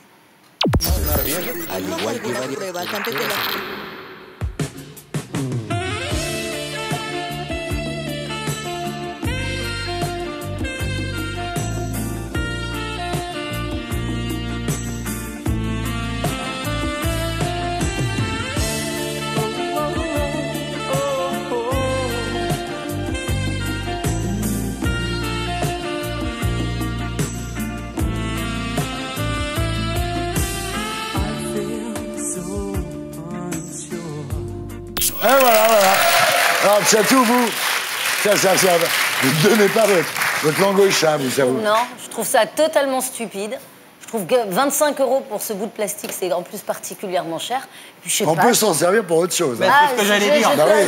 Non, mais honnêtement, tu trouves pas ça franchement stupide de voir l'être humain comme ça réduit à... Vous trouvez ça ridicule? Ouais, je trouve ça ridicule. Pascal. On sent pas un grand enthousiasme. Non, Pareil. Vous n'êtes pas client de la langue de chat, quoi. Non, puis Pascal a la langue râpeuse. Non, qu'est-ce que t'en sais? Pas besoin de ça. On se connaît depuis très longtemps. Ils se connaissent depuis longtemps, oui.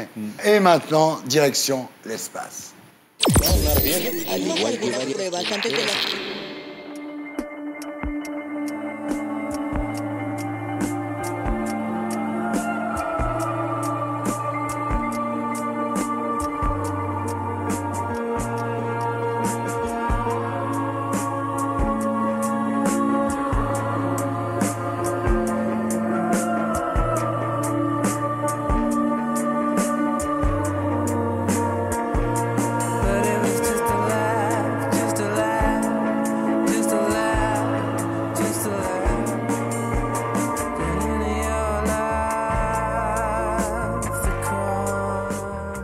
Et voilà, donc une planète poubelle.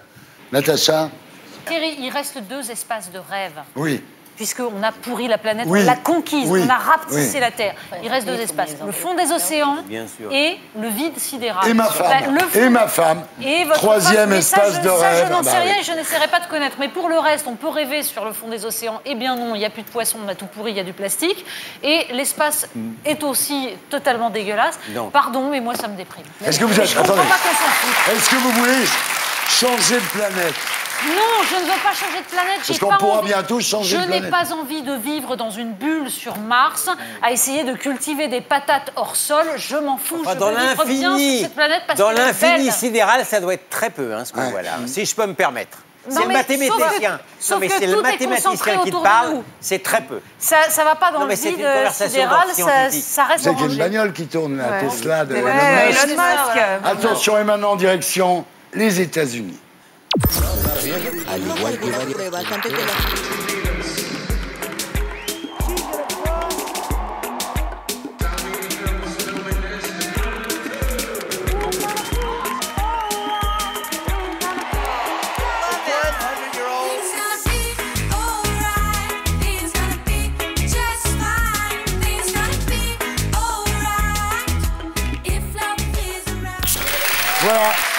Voilà les nouveaux centenaires Non, mais ça, c'est formidable parce que c'est warholien, c'est-à-dire que ce sont des choses qui sont faites pour la télévision. Ouais. C'est-à-dire que cette femme ne ferait pas ce qu'elle fait si elle n'était pas filmée et si cette image ne faisait pas le tour du monde. C'est vrai. Donc c'est ça qui est rigolo, c'est-à-dire que la télé, pour le coup, les gens font des trucs pour la télé, en fait. Et même maintenant, alors évidemment, nous, autour de la table, on fait de la télé, donc on répond comme on sait le faire, etc. Mais les gens qu'on interroge dans la rue, ils répondent comme ils savent qu'il faut répondre dans un micro-trottoir parce qu'ils savent que la bonne réponse sera prise ou la mauvaise ne sera pas prise. C'est absolument formidable. C'est bien ce que vous dites, je suis assez d'accord.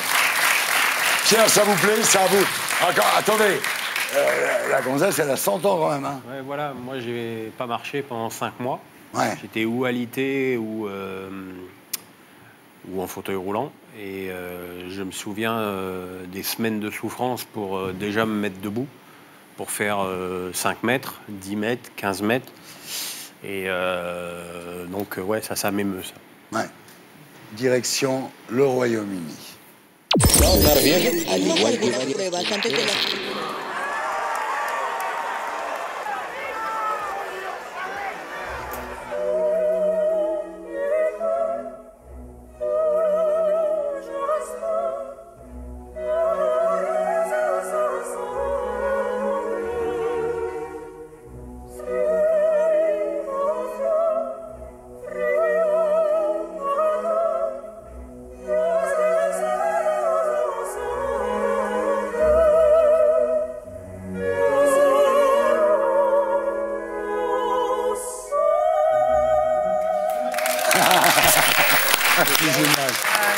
Ce qui est terrible, c'est que ça se passe en Angleterre et en Écosse, il faut rendre le fromage. Ah ouais, Ouais. mais c'est normal, c'est les Écossais. Un fromage te mène toujours à ta perte. Hein. Ouais. On pense à Jérém Star et Babybel. Ouais. Oh, mon Et Dieu. alors vous Non, le pire, c'est que c'est hyper dangereux. C'est-à-dire que ceux qui font ce genre de course se cassent un bras, une jambe, et ils y retournent. Ouais. Ce qui prouve quand même que... C'est des roast beef en même Ça temps. prouve que les Anglais, dès qu'il y a une idée à la con, ils sont champions. En Finlande, il y a une course de couple. Le type doit courir en portant sa femme. Ça s'appelle le mariage. Bravo. Non, dans le mariage, c'est la femme qui porte l'homme. Ah, encore mieux, bravo. Là, on aime. Et maintenant, J'espère que c'est pas le cas chez moi. Hein. direction. Chez moi aussi, c'est un peu chaud. Hein. Direction les États-Unis.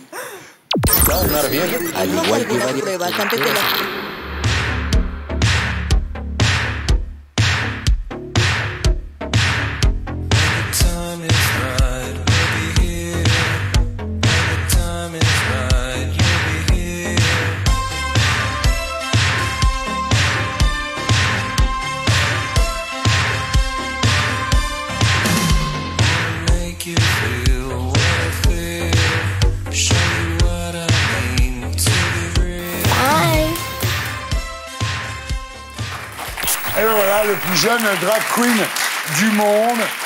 Il a été repéré par RuPaul et il se dit inspiré par Andy Warhol, Basquiat, Keith Haring, Galliano. Moi, ça m'énerve qu'on dise que ça soit un enfant LGBT. C'est juste un enfant. Les enfants aiment se déguiser. On n'a pas besoin de donner un genre masculin ou féminin. On s'est tous déguisés en fille ou en garçon. Le problème, c'est juste le marketing où on met rose ou bleu. C'est juste un enfant. Et après, c'est nous, les adultes, qui allons fantasmer sur lui en disant que c'est un enfant travesti. Je pense quand même que le succès qu'il génère derrière, le fait qu'il soit demandé de partout, amplifie aussi ce phénomène chez lui. C'est lui qui a dit « je suis un drag kid ». Pardon Thierry, un enfant de 10 ans qui se dit drag kid, c'est qu'il sait déjà ce qu'est un drag queen, un drag king, qui lui a appris. C'est-à-dire que les parents qui, soi-disant, laissent entière liberté à leur enfant, en fait, ne lui laissent pas entière liberté. Non, jamais lu Naouri. Mais surtout, ce sont des parents qui ont décidé que leur enfant devait exprimer absolument la perversion de toutes les normes parce qu'eux-mêmes estiment que ces normes ne sont pas bonnes. On a le droit d'estimer qu'elles ne sont pas bonnes, mais il ne faut pas nous faire croire que l'enfant tout seul sait ce qu'est un drag queen à son âge et a décidé tout seul de se déguiser comme ça. Attention, ça n'est je pas ne veux pas vrai. mésinterpréter ce que tu as dit. C'est pas une perversion. Non, je dis que c'est le fait de pervertir. Attention, Non, mais les c'est mots pour ont ça un que je sens. préfère que Le fait de pervertir les normes, c'est-à-dire de les tordre, de les modifier. Admettons, parlons de transgresser. De les transgresser. Transgresser. De les transgresser. Moi, j'ai un neveu qui se déguise en Reine des Neiges et il n'est pas drag king ou drag king ou Bien drag sûr, queen. recommande Il a une la langue pour les série chats La ou pas Pauvre. Ah non, je ne parlerai pas de ça. Mon neveu, je l'adore pour ça. Il a une langue. Et maintenant, direction la Chine.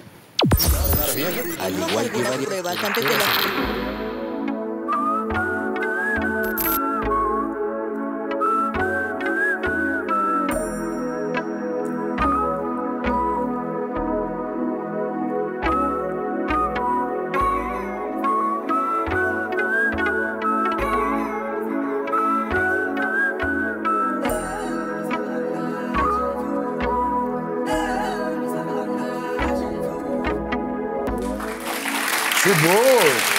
T'aimes pas? C'est à chier. C'est à chier. Tu trouves ça tape à l'œil? Ouais, ça doit être ça. Ouais. C'est que maintenant, quand tu trouves un poil de cul sur la cuvette, tu peux dire c'était Syl. Voilà, c'était le zapping des terriens.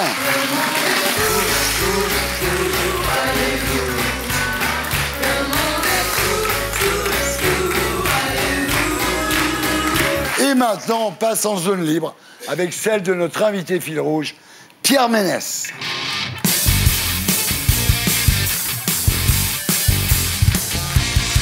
Alors, le taux de patients atteints de la NASH ne cesse de grossir en cause des régimes alimentaires trop riches. Alors, la malbouffe va-t-elle tous nous tuer? Pour le savoir, Pierre Ménès a mis les pieds dans le plat. On regarde.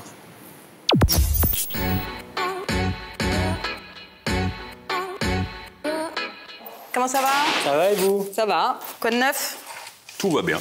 La cirrhose NASH, c'est une maladie qui est caractérisée en fait par l'évolution pour une petite proportion des patients vers une maladie terminale et dont les causes sont principalement l'obésité, le diabète, l'hypertension artérielle, l'âge.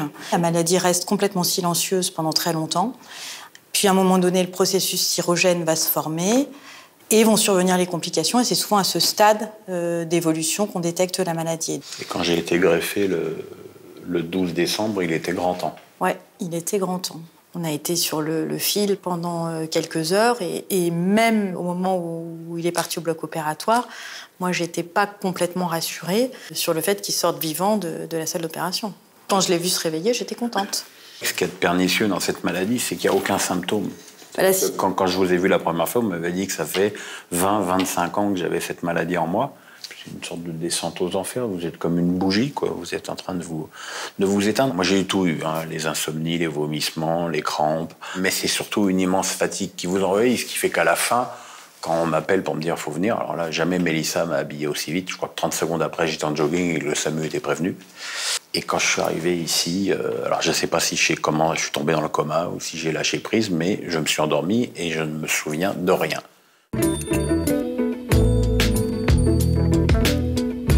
On est maintenant à 18 mois de la greffe. Donc là, le foie marche bien, le rein marche bien. Le traitement anti-rejet, il est assez light finalement, hein. Il n'est pas très compliqué. 14 médocs par jour quand même. Oui, mais c'est pas que le traitement anti-rejet, les 14 médocs. Hein. Ben non, mais le problème, c'est que les médicaments anti-rejet, ça donne du diabète, de l'hypertension et du cholestérol. J'ai un antibiotique tous les jours, un médicament contre le diabète, un médicament contre le cholestérol et un médicament contre la tension. 14. Faut pas se leurrer, je suis plus comme avant. J'ai toujours un peu de mal à me déplacer. Mais mon appétit, il a réduit de plus de moitié par rapport à avant.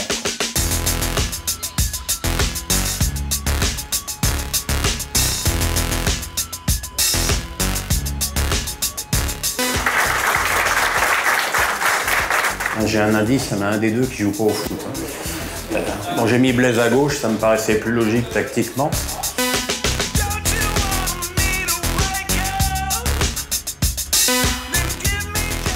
Alors pourquoi Rebirth? Eh bien parce que quand j'ai tweeté pour la première fois de l'hôpital après avoir été greffé, c'est le jour où Thiago Motta est venu me rendre visite. J'ai eu l'idée de mettre ce hashtag Rebirth parce qu'évidemment, quand vous passez à 3 jours de la mort, eh ben, tout ce qui arrive derrière est une renaissance. Est-ce que vous le trouvez changé depuis sa greffe? Non, il n'a pas changé. Il est toujours aussi marrant. Il a toujours des petites bêtises à raconter, voilà, et il est lui-même en fait. Voilà, aujourd'hui de voir qu'il guérit justement de cette maladie, j'en suis très heureux et c'est pour ça que je voulais être à ses côtés aujourd'hui et l'appuyer. Merci mon Blaise.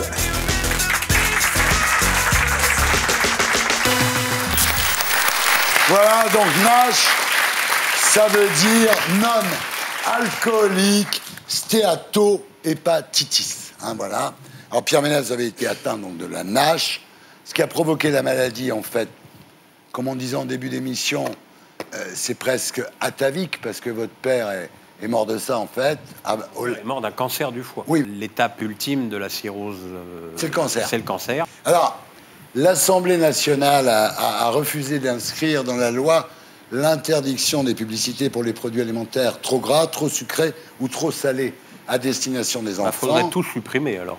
Ouais, mais oui, mais bon. S'il y avait cette loi, il y aurait plus. Et puis aussi, il y a l'étiquetage Nutri-Score. Et ça, c'est les chaînes de télé qui ont dit, si on commence à dire du mal, il n'y aura plus de publicité pour ces produits.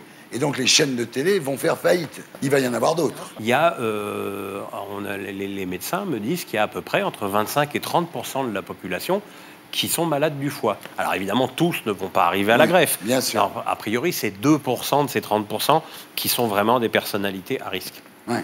Et pourquoi il n'y a pas de politique de santé publique là-dessus, alors le vrai problème, et là je pense que Raquel va me suivre, c'est qu'aujourd'hui, manger sain, ça coûte cher. Ça coûte très cher. Eh oui. Non. Ça coûte très cher. Si.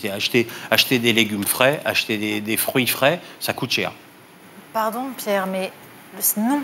Faire passer ce message-là est dramatique. Les plats préparés qui contiennent du sucre, du gras, qui sont tout ce qui provoque la maladie que vous avez, ça coûte très cher.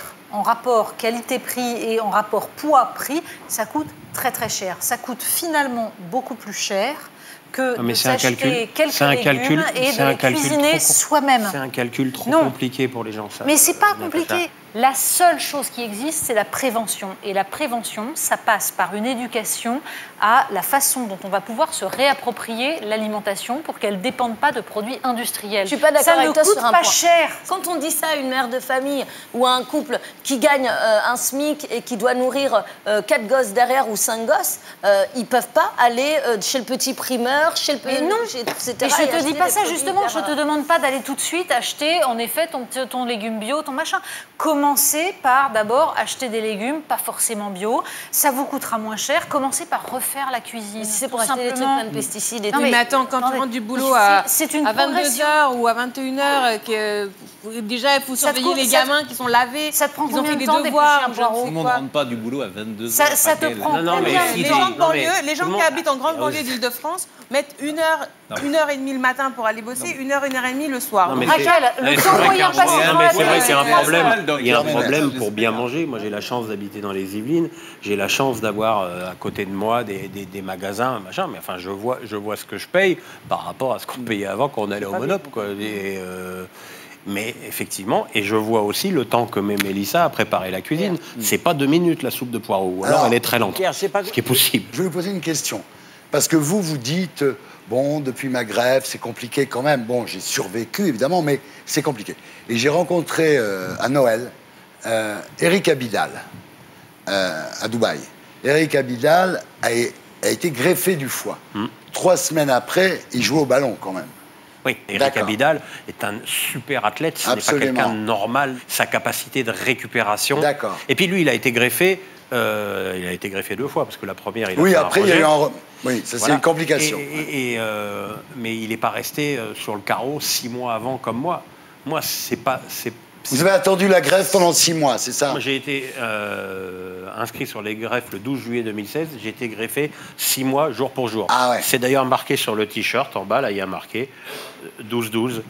C'est le t-shirt que j'ai sorti. Ce qui veut dire que votre état s'aggravait, et vous n'aviez pas de bonheur. Non, alors on me dit des trucs horribles. On me dit, ah là, il y a le week-end du 1er novembre. Il y en a en général assez favorable. Donc tu es là et à partir du 1er novembre. Moi, à partir du 22 octobre, j'étais premier sur la liste. Ouais. Donc mon téléphone, il était ouvert H24. À chaque fois que mon téléphone sonnait, je sursautais. Et on attendait la mort de quelqu'un. Ouais. Et je n'ai jamais attendu la mort de quelqu'un. J'avais juste une dernière question. On dit toujours que le milieu de la télé est un milieu impitoyable. Est-ce qu'il y a beaucoup de gens qui vous ont soutenu, les gens de votre famille, de la télé, des journalistes Tous. Est-ce qu'il y en a qui vous ont déçu? On parlait de la perte des droits, pour l'instant, de Canal+. Et moi, j'ai dit, avec l'attitude qu'a eu cette chaîne à mon égard pendant que j'étais malade, ils m'ont payé 7 mois alors que j'étais pas là, ils n'étaient pas obligés. J'oublierai jamais. Et moi, quand on me fait une crasse, j'oublie jamais. Et quand on me fait du bien, j'oublie jamais. Bravo. Canal voudra le mot.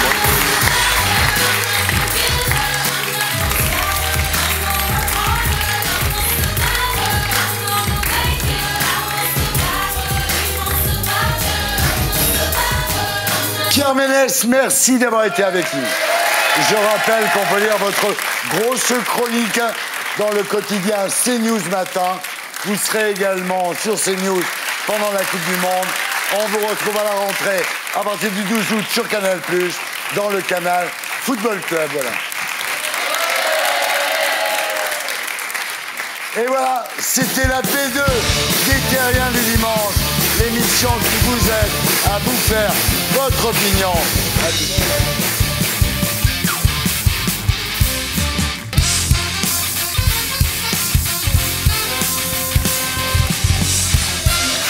Bonsoir, les Terriens du dimanche. Nous sommes de retour sur Terre dans l'émission qui vous aide à vous faire votre opinion.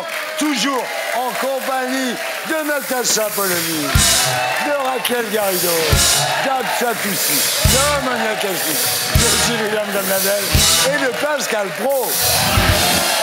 Et maintenant qu'il est parti, c'est le débrief de l'invité.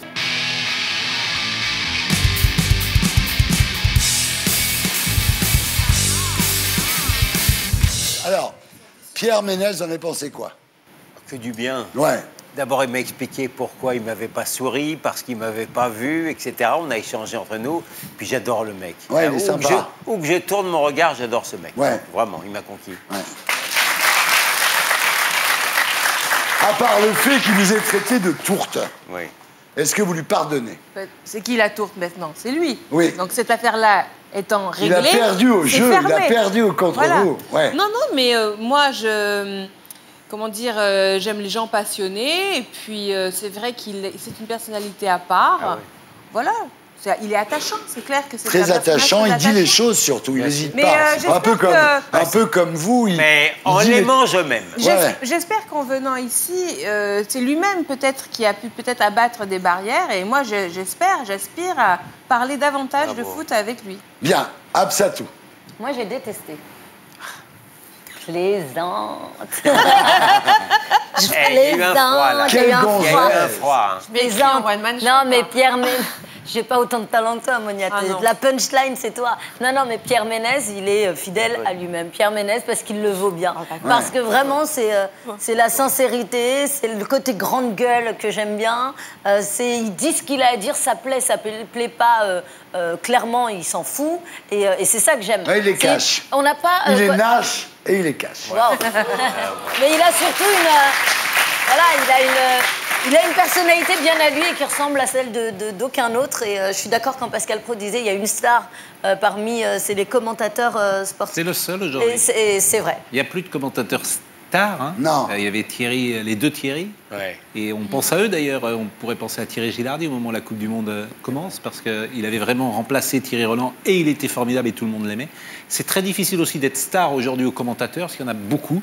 Et Pierre et... Le dernier des Mohicans, Natacha. Je l'ai trouvé très fin et très intelligent. Ouais. Et je pense que c'est ça qui fait la différence. C'est-à-dire que c'est quelqu'un qui, évidemment, a une sensibilité qu'on ressent immédiatement, mais c'est surtout quelqu'un qui a une analyse extrêmement fine et qui est capable de discuter, de débattre, argument contre argument.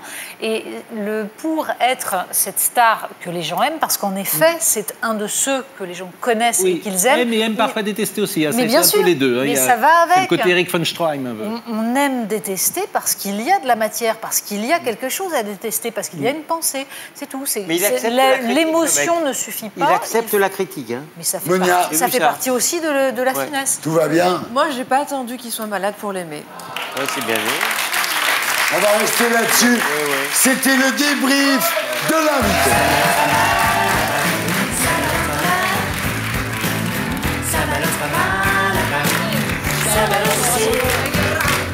Et maintenant, c'est l'heure des Terriens de Tanguy Pastureau.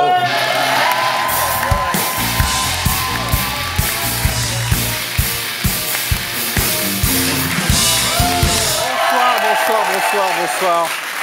Ça va? Ça va super. Eh bien, ça y est, c'est la dernière de la saison.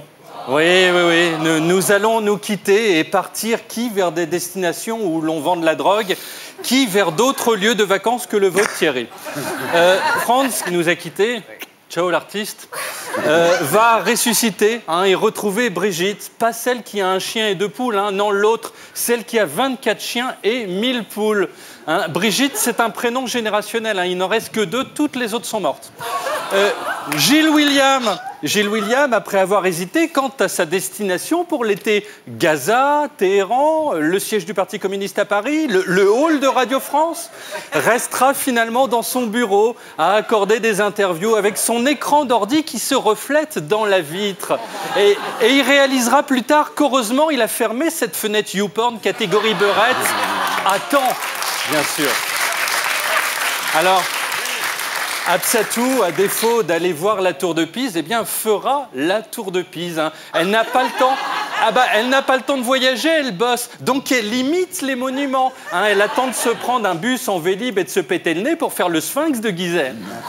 Natacha partira en congé avec son mari Perico, un amoureux de la bonne bouffe. Normalement, quand il attrape un truc de cette manière-là, il le mange.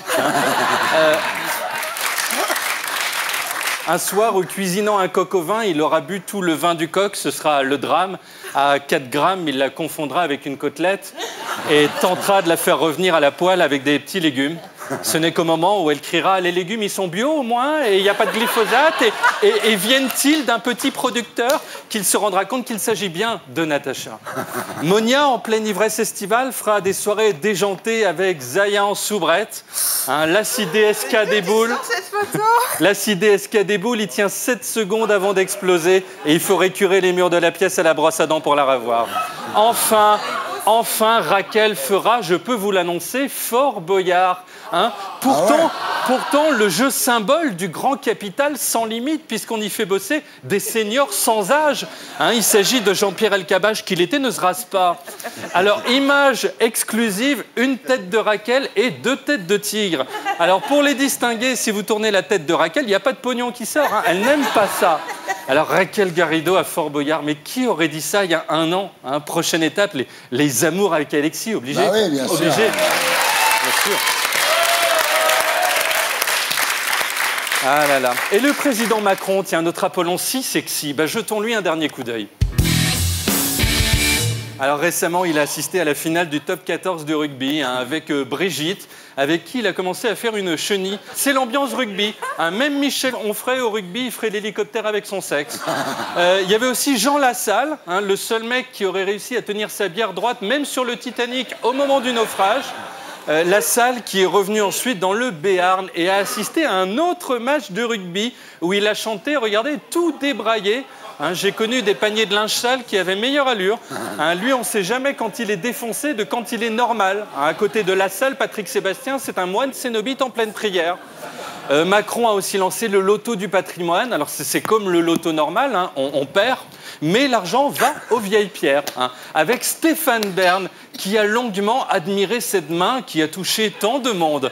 Trump, Poutine, Nemo, Castaner, Merkel, Macron lui-même, un jour où il a croisé son reflet dans le miroir et qu'il a eu le coup de foudre. Puis il a visité le château de Voltaire où étrangement trônait un buste de Stéphane de Groot. Je ne vois pas le rapport. Berne plus Voltaire, il s'est dit « Oula, ça fait trop de culture, je vais passer à 142 QI et le peuple ne va plus me comprendre. » Donc il est allé voir les Bleus à Clairefontaine, qui ont le même QI, mais tous ensemble. Avec Brigitte, qui s'est tapé 30 années en tant que prof de français pour finir en EPS entourée de mecs en jogging. Mais elle s'est intégrée. Regardez, elle a salué Mbappé, elle lui a dit « Bonjour monsieur, qui êtes-vous ? Ça se passe bien Roland Garros ?» Elle s'est même mouchée dans ses doigts comme les joueurs en plein match. Elle a aussi craché un glavio avant d'hurler « On va niquer le Pérou le 21 !» Alors sinon, Macron leur a mis la pression. Selon lui, une compétition réussie, c'est une compétition gagnée. Participer, tout ça, rien à faire. Fuck Coubertin. Macron, c'est la win, la win, la win. Si son chat participe à une course de lévrier et qu'il perd, il lui dit « Désolé, Pupus, t'as échoué, direction la SPA. » Il n'y a pas de miaou qui tienne. La win, la win, la win. Normal, c'est comme ça qu'on gagne. La France, la France. Et les ministres de la WIN, qu'ont-ils fait, tiens? Eh bien, Françoise Nyssen, ministre de la Culture, a dévoilé sa réforme de l'audiovisuel public qui consiste à lutter contre les dépenses et les mâles blancs de plus de 50 ans. Hein. Thierry, le service public, c'est foutu pour vous. Ah oui, je suis mort. Hein, mais aussi pour Jean-Pierre Foucault, parce qu'il n'est pas blanc.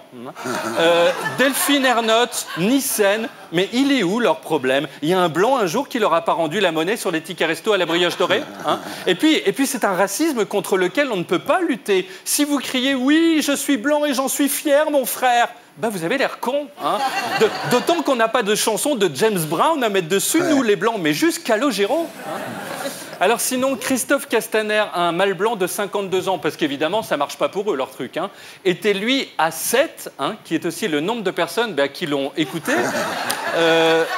Il s'est posé, regardez, dans la rue, et a mis la moitié de l'après-midi à réussir à faire tenir son huc sur la chaise. Hein. C'est-à-dire qu'une fille comme Kim Kardashian, elle pouvait y passer une vie. Hein.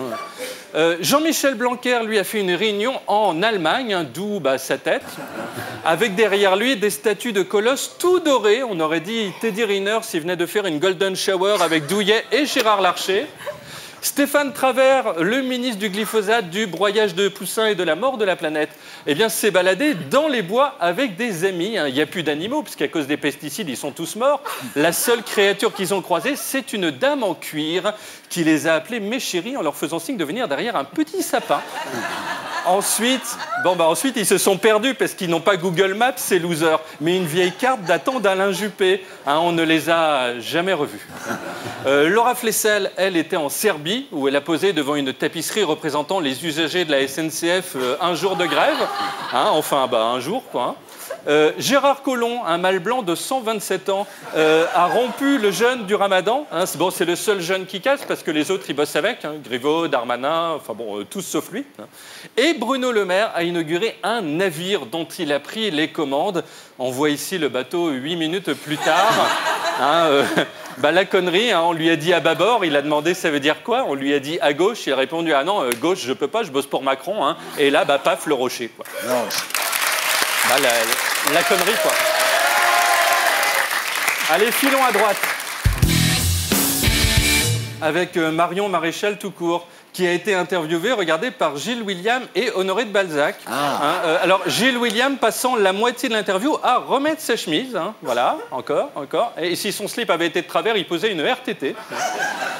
Rachida Dati, elle, a fait ses courses dans son quartier de Paris, hein, le 7e. Elle a un sac à son nom. Hein, comme ça, si elle se perd, on peut la ramener chez elle, à la boutique Gucci. Christian Estrosi, maire de Nice, a inauguré une œuvre d'art aux couleurs de l'OGC Nice. Alors, il faut aimer l'art, hein, ou beaucoup aimer l'OGC Nice, hein, sinon on vomit. Alors, il a regardé tomber le drap, hein, c'était très joli. Hein. Mais il a aussi inauguré une pancarte de rue. Hein, voilà, hop, encore un tissu qui tombe, un drap que s'est pris cette dame dans la face. Hein, ça revient à se faire bifler par Casper le fantôme. Et ensuite, il a inauguré un mur, un tissu de moins. Vous le lâchez chez Saint-Maclou, il ruine le magasin. Hein, et à Kaboul, il peut retirer 300 burqas à l'heure. Alors, Éric Ciotti, son grand rival, hein, parce que les deux se détestent autant que Christina Cordula et le silence, a lui présidé la première édition du Printemps des seniors à Nice. Hein, donc des seniors, il y en avait. Hein, c'est comme de chercher des poufias dans les télé-réalités de W9. Alors Ciotti, pour l'animation, avait embauché Dave, hein, le seul homme à venir sur la Côte d'Azur avec la chemise de trappeur portée en 72 par Neil Young. Hein, en fait, il est naturellement en noir et blanc dans un monde en couleur. Alors, et à droite toujours, Marine Le Pen a fait le grand jury RTL avec pile le même rouge que le mur du fond. Hein, du coup, on avait l'impression de voir sa tête flotter dans l'air, hein, comme Marie-Antoinette en 1793, mais sur une heure. Hein. Alors, elle s'est fondue dans le décor hein, à tel point qu'on ne l'a jamais retrouvée. Hein. Elle y est toujours, elle se nourrit des peaux mortes d'Yves Calvi. Hein. C'est dégueulasse. Ouais, c'est dégueulasse. Les peaux mortes, c'est dégueulasse en règle générale. Oui, un tour à gauche. avec Anne Hidalgo, maire de Paris, qui a remis à Mamoudou Gassama un diplôme pour son exploit. Puisque, excédé par les embouteillages, il avait tenté de se déplacer accroché aux façades des immeubles, hein, sauvant ici un enfant, là un géranium. S'il avait existé à l'époque de Mike Brandt, aujourd'hui, on ne serait pas obligé de se taper des best-of. Alors, Mamoudou Gassama avait déjà reçu un diplôme de la part de Macron, plus celui d'Hidalgo. Enfin, toute cette paperasse, il n'y a pas à dire, on est en France. Hein. Là, c'est sûr. Mamoudou Gassama et Lassana Bathily, le héros de l'hypercachère, eh bien, qui ont croisé Jack Lang dans un festival pour jeunes, parce que dans sa tête, Lang a 17 ans. Hein, le jour de sa mort, à l'église, c'est DJ Khaled qui viendra mixer. Mais bon, si on lui tire dessus, il a un Malien à gauche pour le sauver. S'il saute de la tour Eiffel, l'autre viendra le chercher, donc il va vivre jusqu'à 130 ans. Hein, Lang, c'est l'idole des kids. Hein, regardez, il est trop ouf, il fait des selfies avec eux, wesh, les grosses. Pendant le concert, il s'en fout, il est dans la fosse, avec que des filles dans le public, hein, qui ne sont pas venues pour écouter le DJ Petit Biscuit, mais vieux boudoir, hein, c'est-à-dire lui. Hein. Sinon, Éric Coquerel de la France Insoumise, vous vous souvenez, hein, bon, lui a bloqué un lycée. Hein, il y a un mois, il avait participé au blocage d'une fac. Fac, lycée, il baisse en âge. Hein, dans 15 jours, il va s'enchaîner devant l'école primaire. Hein, il dira à des gosses de 6 ans, non, il faut me passer sur le corps, et donc partira en prison. Enfin, Ségolène Royal a visité un hôpital. Et elle est belle comme un ange, si bien que ce monsieur a cru qu'il était déjà au paradis. Je reçois Ségolène dans ma chambre. Ça fait une police, ça, c'est pas. Ah bah ça fait plaisir, mais bon, c'est un ange qui s'incruste, hein, si bien que quand elle propose de revenir... Merci. Jean-Pierre Pouvoir. Oui, merci beaucoup. Non, merci, ça va en fait, hein, ça va. Non, je vais mieux là, voilà. Hein, Ségolène Royal, c'est Bernadette Soubirous. Hein, quand elle dit « je reviens », vous retrouvez l'usage de vos jambes et vous vous cassez. Ah là là. C'est belle là. Eh oui, c'est la dernière de la saison. Dans un mois, nous serons champions du monde, hein, parce que les Bleus auront eu peur de se faire engueuler par Macron. Souvenez-vous, en 98, c'était la folie. Hein, même Martine Aubry riait. Hein, aujourd'hui, elle fait cette tête, hein, sa tête. Hein. Ségolène Royal, dans l'euphorie, s'était voilée. Hein, on dirait Ménel de The Voice s'il était devenu fan de foot. Seul Alain Juppé ne souriait pas, parce qu'il y a des choses qui ne changent jamais. Hein. La tête de Juppé, ce repère immuable dans un monde qui va trop vite. Salut! Bravo! Bel été! Voilà, c'était Tanguy Passion. On le retrouve à la rentrée et d'ici là sur mycanal.fr. Et maintenant, on va jouer. Yes. Eh oui, on va jouer. Qui va gagner? La semaine dernière, c'est Absatoussi qui a gagné l'ours rouge. Sûr de ça? Qui le remportera cette semaine? Qui sera le Winnie de l'ourson? Le winner de l'actu.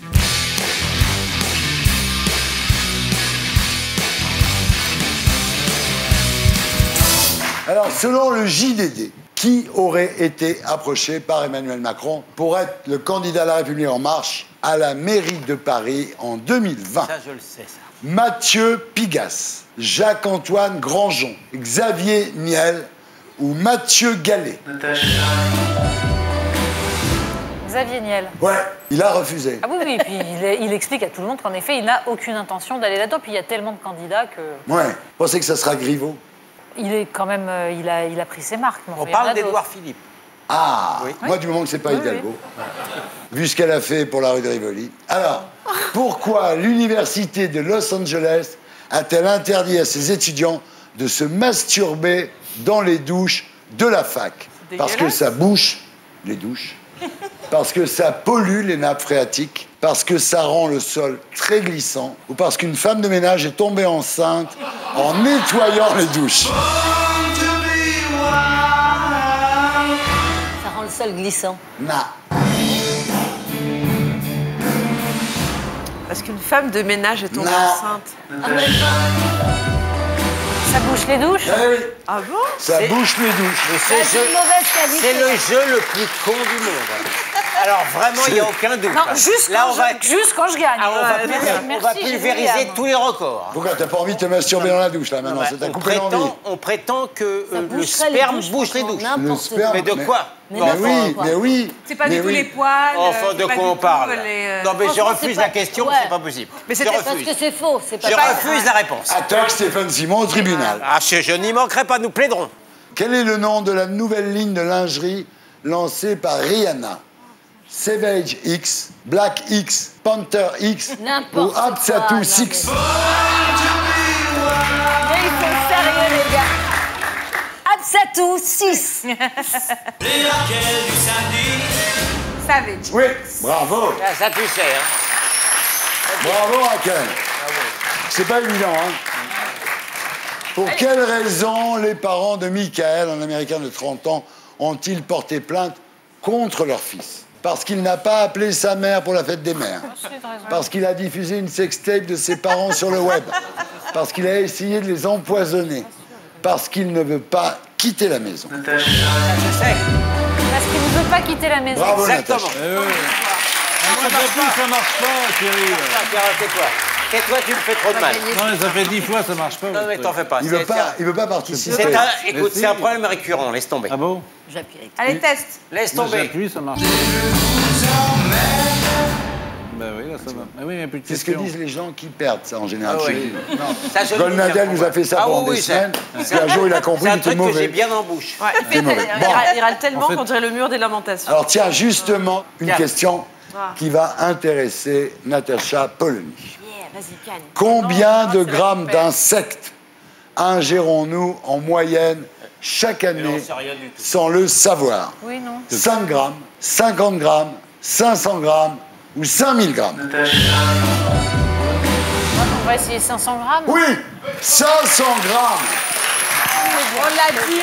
On l'a dit ici à cette émission, Moi, j'ai dans un la truc qui zone marche libre pas, de hein. Gilles William, Bien sûr, à propos des c'est moi qui ai apporté insectes. la réponse, donc je me suis On a interdit. dit un Je me suis demi-kilo. interdit de répondre. C'eût été déloyal.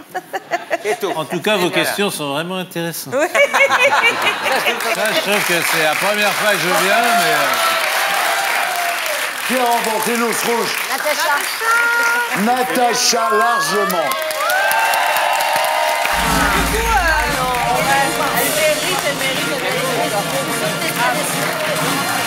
Tu gardes l'eau tout l'été, du coup? Mais là,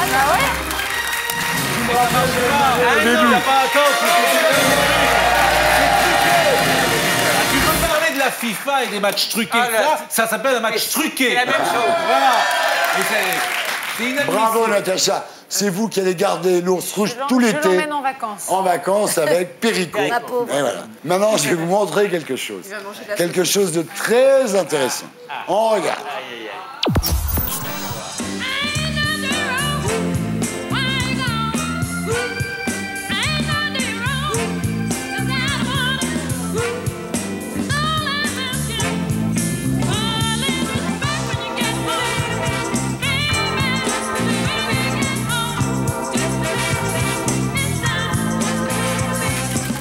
Ouais, bravo! Alors, c'était en 1995, les sœurs Garrido à la télévision chilienne qui chantaient Respect. Et en 2018, à la télévision française, merci d'avoir accepté de chanter Respect avec votre sœur. Merci beaucoup. Allez-y. Allez.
toujours disponible.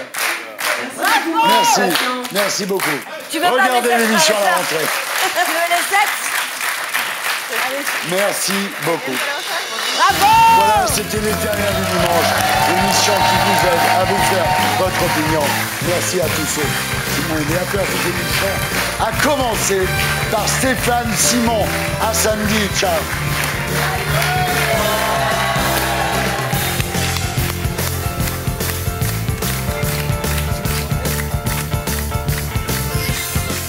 Et pour être sûr de ne rien rater de Inarditube, abonnez-vous et mettez un pouce bleu.